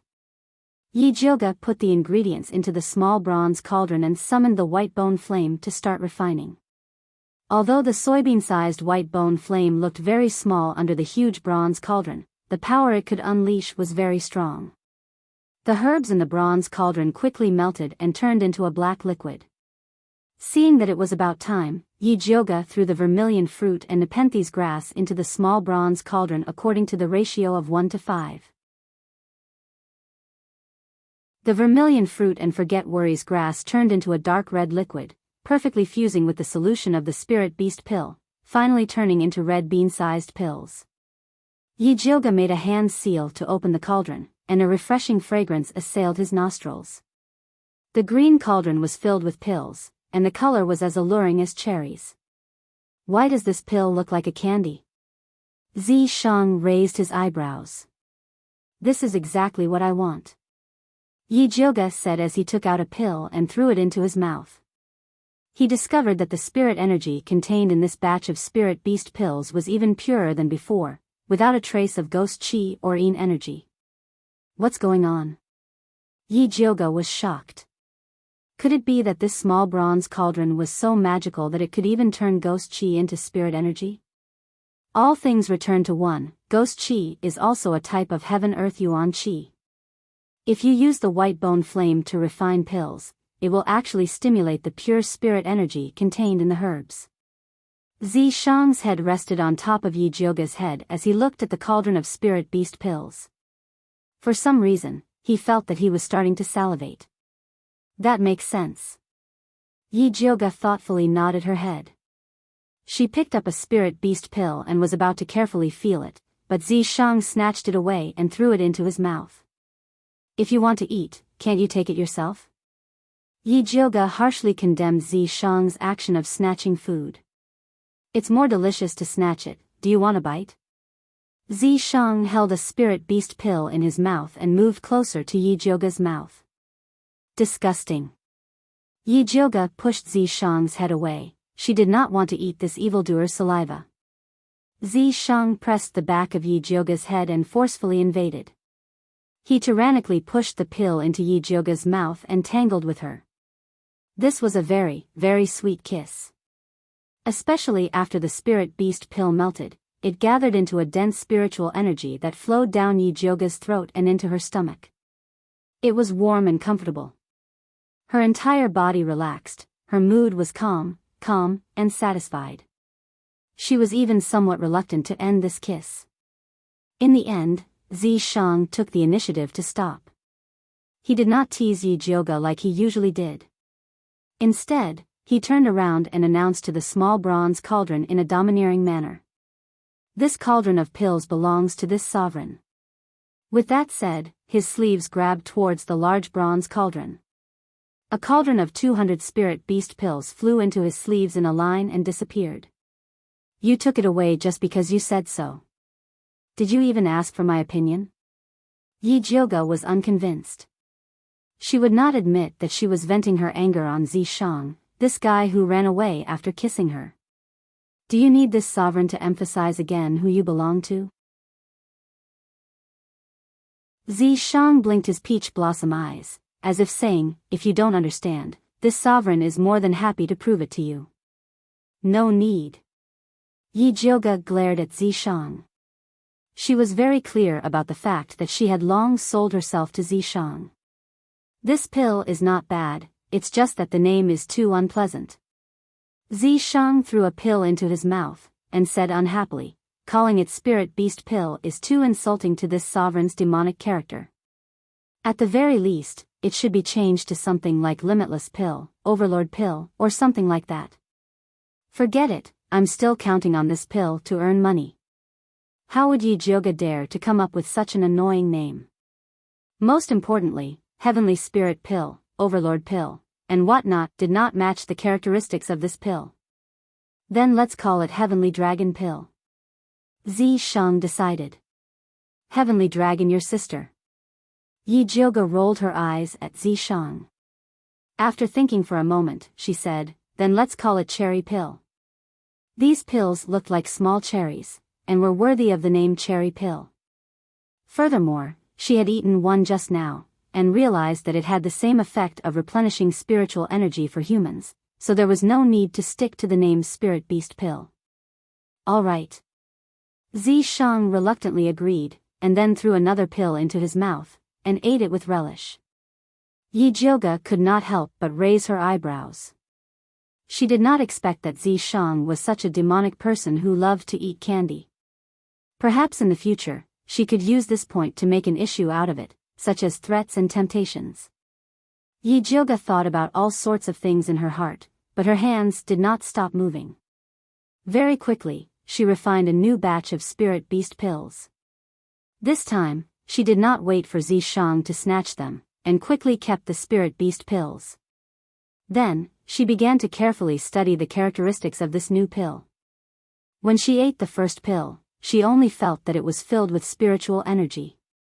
When she ate the second pill, she was disturbed by Zishang, and that feeling of ecstasy was too subjective. When she ate the third pill, Yijioga finally realized that the characteristics of this new pill was actually to calm the mind.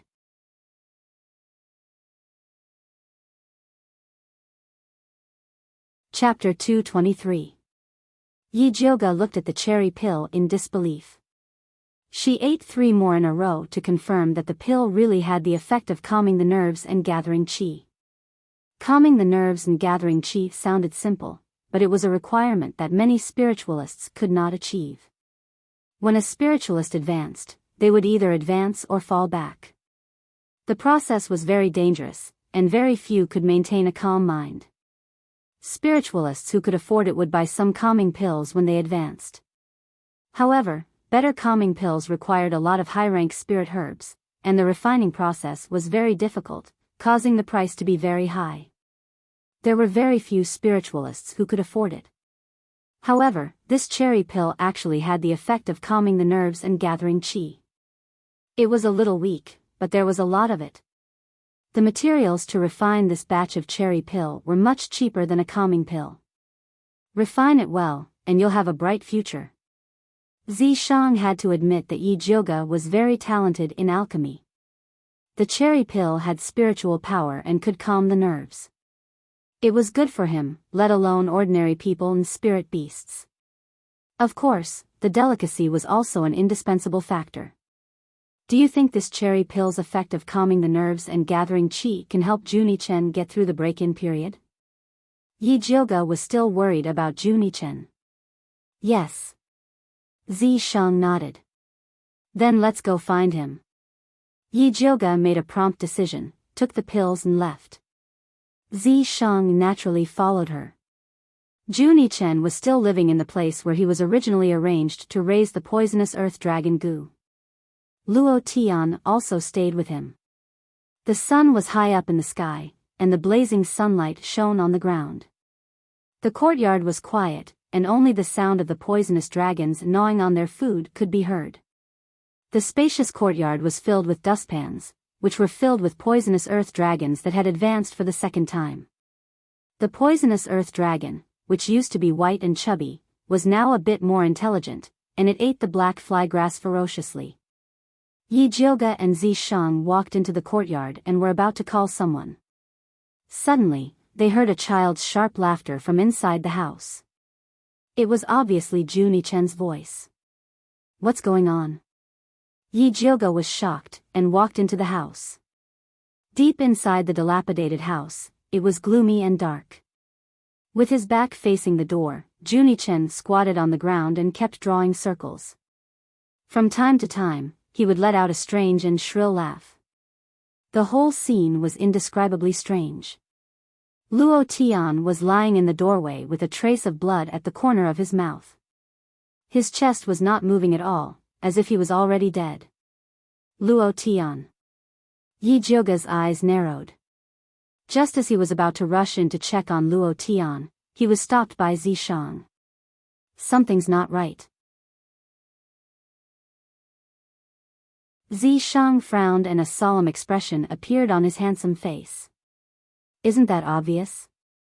Yijioga was anxious. How was this not right? This was simply eerie and terrifying. Zishang ignored Yijioga and flicked his finger at Junichen. Before the black spirit force could even touch Junichen, it was repelled by an invisible force. Then, Junichen's figure suddenly disappeared. In the next moment, he actually pounced towards Yi Jioga like a ghost. Yi Jioga reacted very quickly, and a purple spirit light barrier appeared around him. Boom! The spiritual light barrier shattered into countless rays of light. Sharp nails appeared on Junichen's small hands. After breaking the spiritual light barrier, he directly stabbed towards Yi Jioga's chest. Yi Jioga's breath stagnated. She never thought that Junichen would kill her, but it was a bit too late to make a move now. Fortunately, Zishang was by her side to protect her. His well-defined palm pushed outwards, and the black and purple spirit force turned into a shield that blocked Junichen's attack. After Junichen failed, he immediately retreated and wanted to escape. Zishang lightly clenched his fist, and the black and purple shield suddenly exploded, turning into a giant net that enveloped Junichen. Oh! Junichen let out a beast-like howl and kept struggling in the giant net. Yi Jioga calmed down and looked carefully. Only then did he realize that Junichen's eyes were blood red, and his small face was very frightening. The strangest thing was that between his eyebrows, there was actually a blood pouch the size of a thumb that looked like a heart. He's being controlled by the bloodthirsty ancestor. Zishang immediately understood when he saw Junichen's eyebrows. The bloodthirsty ancestor was indeed shrewd and ruthless. He actually hid a move in that drop of blood essence.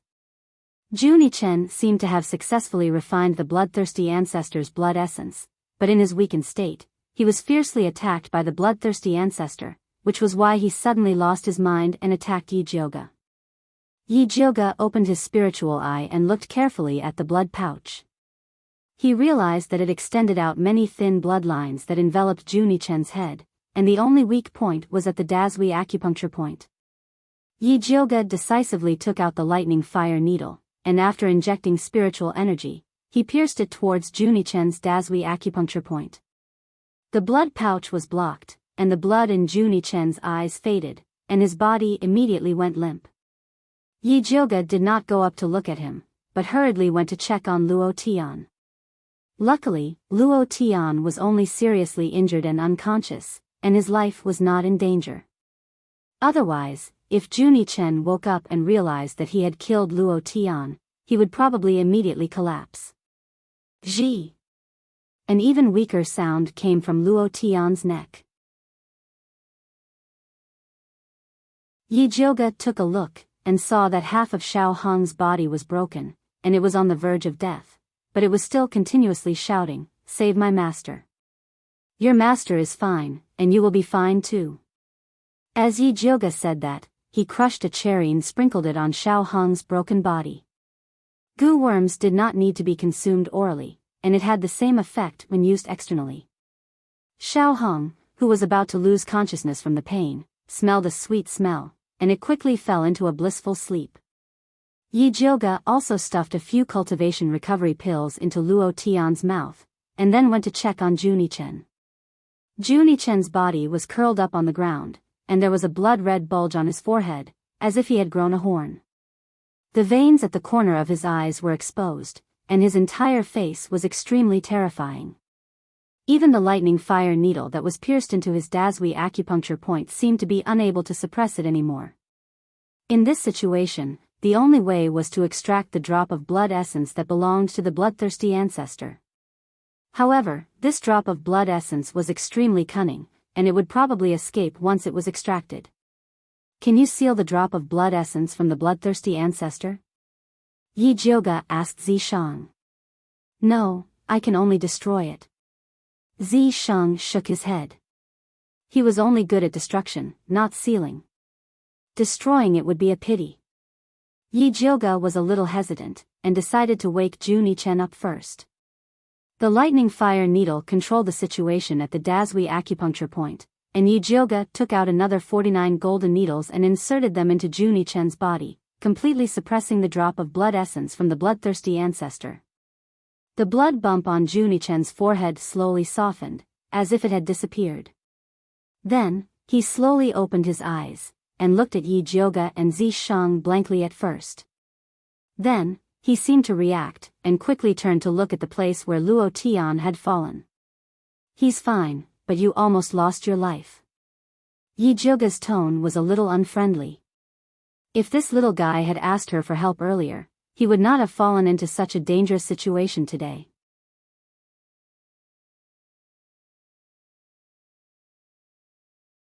Chapter 224. I didn't think the bloodthirsty ancestor would have such a trick up his sleeve. Junie Chen returned to his expressionless face. Then what do you plan to do? It's dangerous to keep this drop of blood. You might die. Yi Jioga felt that if he didn't exaggerate the truth, this brat wouldn't know how to write the word fear. Refine it. Junie Chen was resolute without hesitation. He shouldered the blood feud of his clansmen. He had to become stronger at all costs. Even if it was a narrow escape, he had to charge forward. Yi Jioga saw him like this and couldn't say anything else to persuade him. She looked at Zi Shang for help and asked, "Is there any way to help him? This is a battle between him and the bloodthirsty ancestor." Zi Shang's expression was indifferent. If he couldn't even refine this drop of blood, how could he talk about revenge? That's right. This is my hurdle. I can overcome it myself. Junie Chen stood up and pulled the thunderfire needle from behind his neck. The other golden needles fell to the ground. Yi Jioga made a hand seal and took back the thunderfire needles and golden needles. Then, he took out the cherry pill that he had just refined and said to Junie Chen, "This is my new spirit beast pill. I hope it can help you." "Why is it red?" Junie Chen opened the bottle and looked at Yi Jioga in confusion. "This is a modified formula. I guarantee you'll be satisfied." Yi Jioga didn't explain. Only those who had tasted it would know. Junie Chen ate one doubtfully. Then, his eyes widened in disbelief. "See? It calms the nerves and gathers qi." Yi Jioga was slightly proud. It seemed that Junie Chen knew his stuff. Junie Chen didn't hear what Yi Jioga said. He poured a bottle into his mouth and swallowed it without chewing. The drop of blood also felt something was wrong. It split into two and turned into two blood-red tentacles that emerged from Junie Chen's forehead. Junie Chen sat down cross-legged. His abdomen began to bulge. A golden red light shot out from his abdomen and headed straight for the two blood-red tentacles. The two blood-red antennae shrank back and split into two as they began to flee in different directions.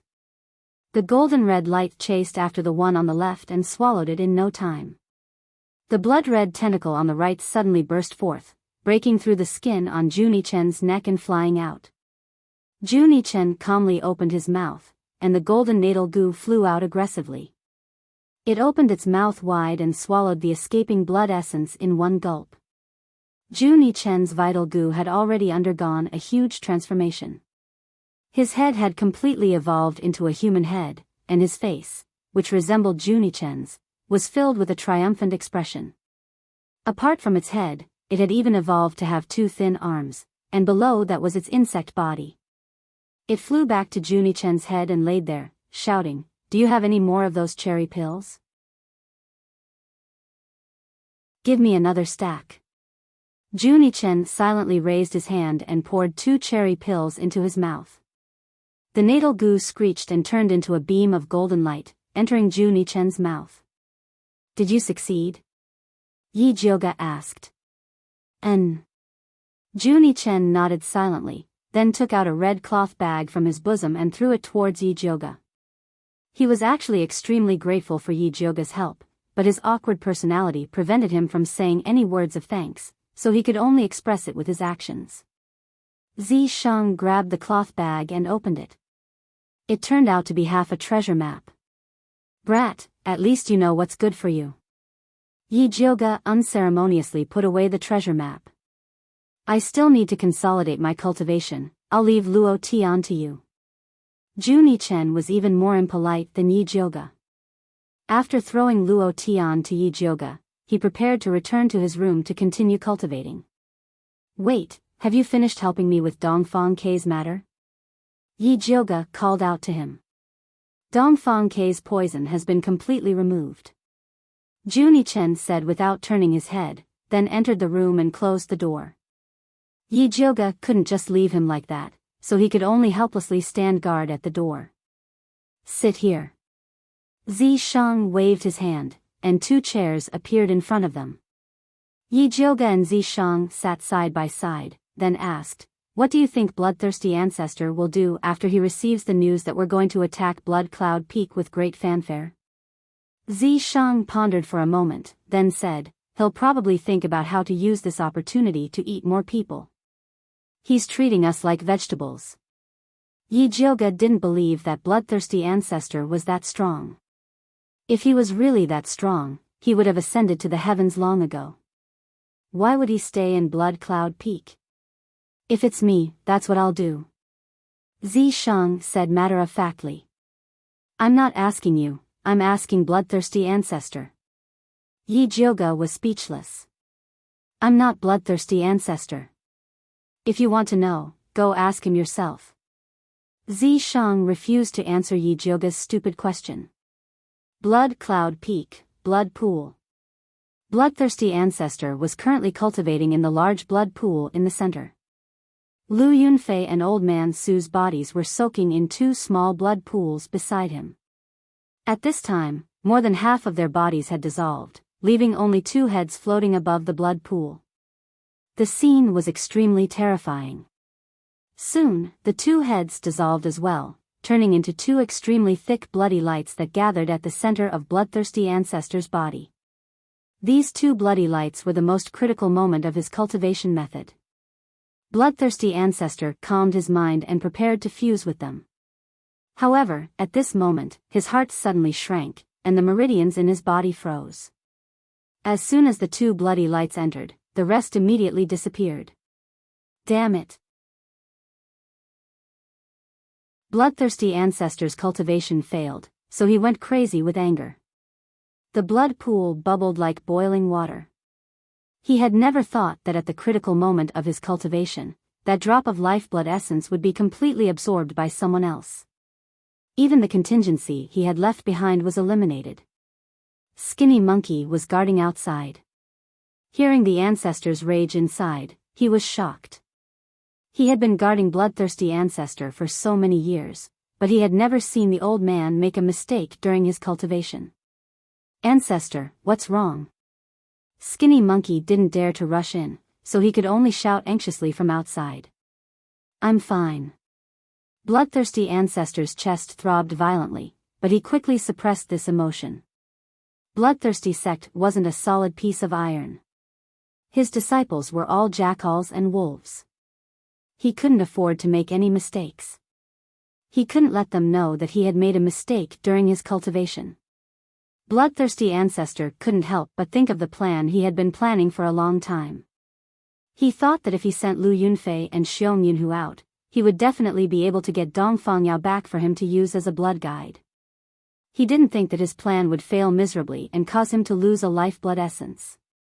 Although Su Junqing had brought Lu Yunfei and his grandfathers, it couldn't make up for his loss.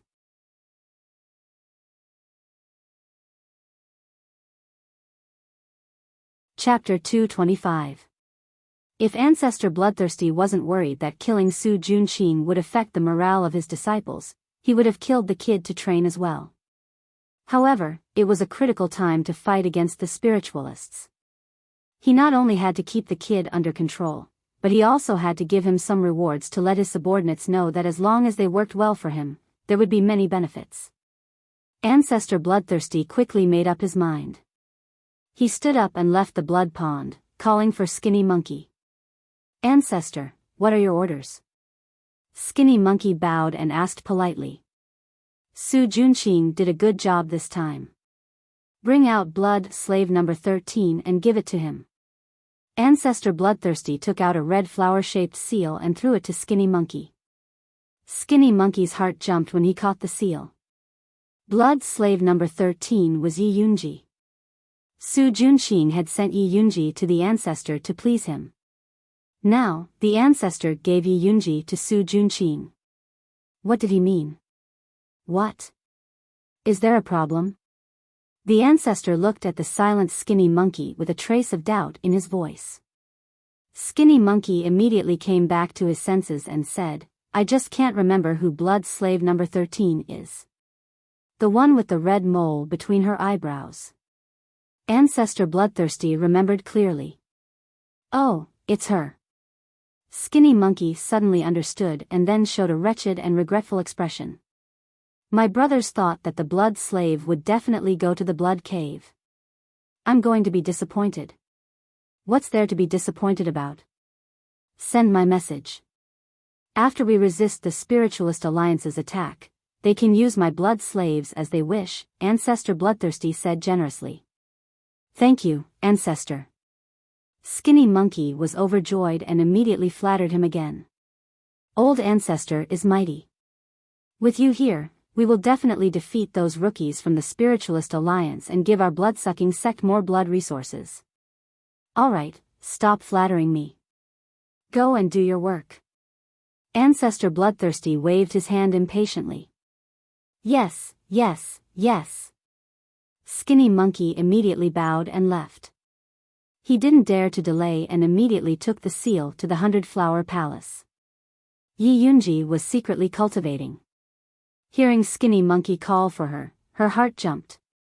Ancestor Bloodthirsty should be cultivating right now. He shouldn't be looking for a blood slave to serve him. Did something happen? She was anxious and her face showed a bit of worry. Seeing Skinny Monkey, she asked nervously, Brother Skinny Monkey, what happened? The old ancestor wants to give you to Su Junqing, the Skinny Monkey said in a deep voice. To who? Yi Yunji thought she had heard him wrong. Su Junqing. Skinny Monkey-like emphasized. Why is he here? Yi Yunji felt a chill rising from the soles of her feet, making her whole body feel cold. But at the same time, a ball of fire was lit in her heart, burning her to the point that she had to breathe heavily to avoid suffocating to death. Skinny Monkey Man knew the grudge between Yi Yunji and Su Junqing. He could understand her pain, so he told him how Su Junqing had brought his grandfather to bloodthirsty progenitor. Even his own grandpa, Su. Crazy as, Skinny God, Skinny sighed. Although he wasn't a good person and had harmed many people for the sake of cultivation, at least he wouldn't do anything to his family. He would also do his best to protect the people he wanted to protect. Su Junqing, Yi Yunji murmured. She wanted to bite the name and swallow it with her blood. Su Junqing, Yi Yunji muttered to herself. It was as if she wanted to crush the name and swallow it with her blood. Su Junqing, Yi Yunji murmured. She seemed to want to bite the name and swallow it with her blood. Don't do anything stupid, Skinny Monkey was worried that Yi Yunji would do something wrong. You don't have to worry too much. You are a gift from the patriarch. Su Junqing would never dare to kill you, Skinny Monkey said softly. I would rather he killed me. Yi Yunji's voice sounded like she was weeping blood. Tears flowed down her fair and beautiful face. Her tears were sincere, but most of them were for Skinny Monkey.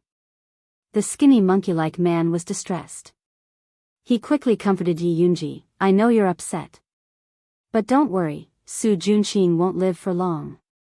After we defeat the Spiritualist Alliance, the ancestor will not spare him.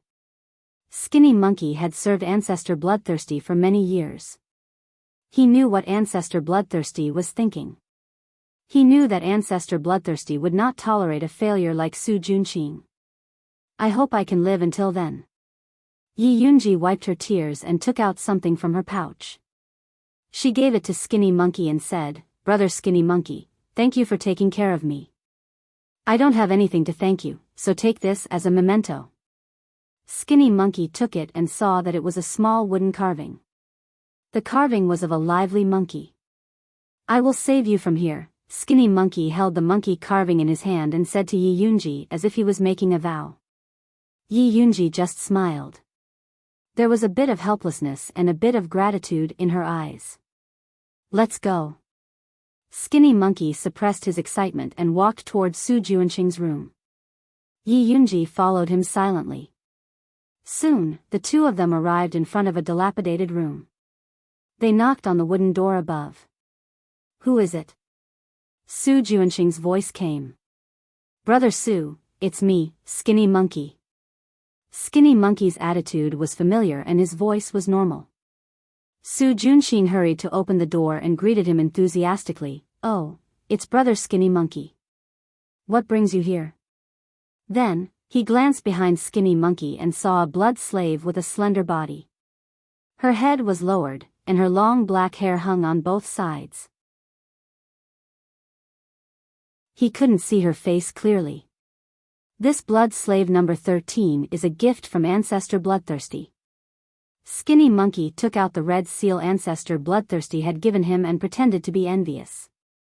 Kid, you're the favorite of Ancestor Bloodthirsty. When you get rich, don't forget to mention your brother. Don't say that, Brother Skinny Monkey.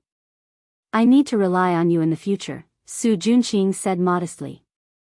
Alright, don't stand on ceremony with me. Take this seal, drip a drop of blood on it, and then stamp it on this blood slave's body. She's yours now. This is a reward from the ancestor himself. You better enjoy it, kid. Skinny Monkey suppressed his heartache and pretended to be happy. He handed the seal to Su Juanqing and said goodbye to him after a round of flattery. Take care, Brother Skinny Monkey. After Su Juanqing saw Skinny Monkey off, he took the red seal and looked at the blood slave the Ancestor Bloodthirsty had given him. Although he couldn't see her face because her head was lowered, he could see that her body wasn't bad. Moreover, she was full of blood and flesh. Su Juanqing knew that Ancestor Bloodthirsty only sucked blood and never had sex. These blood slaves were still very clean. Raise your head. Let me look at you. Su Juanqing's voice was gentle like a lover's murmur. You're tuning into the A Romantic Tales YouTube channel. Don't forget to subscribe and join us on this journey to catch the most captivating stories.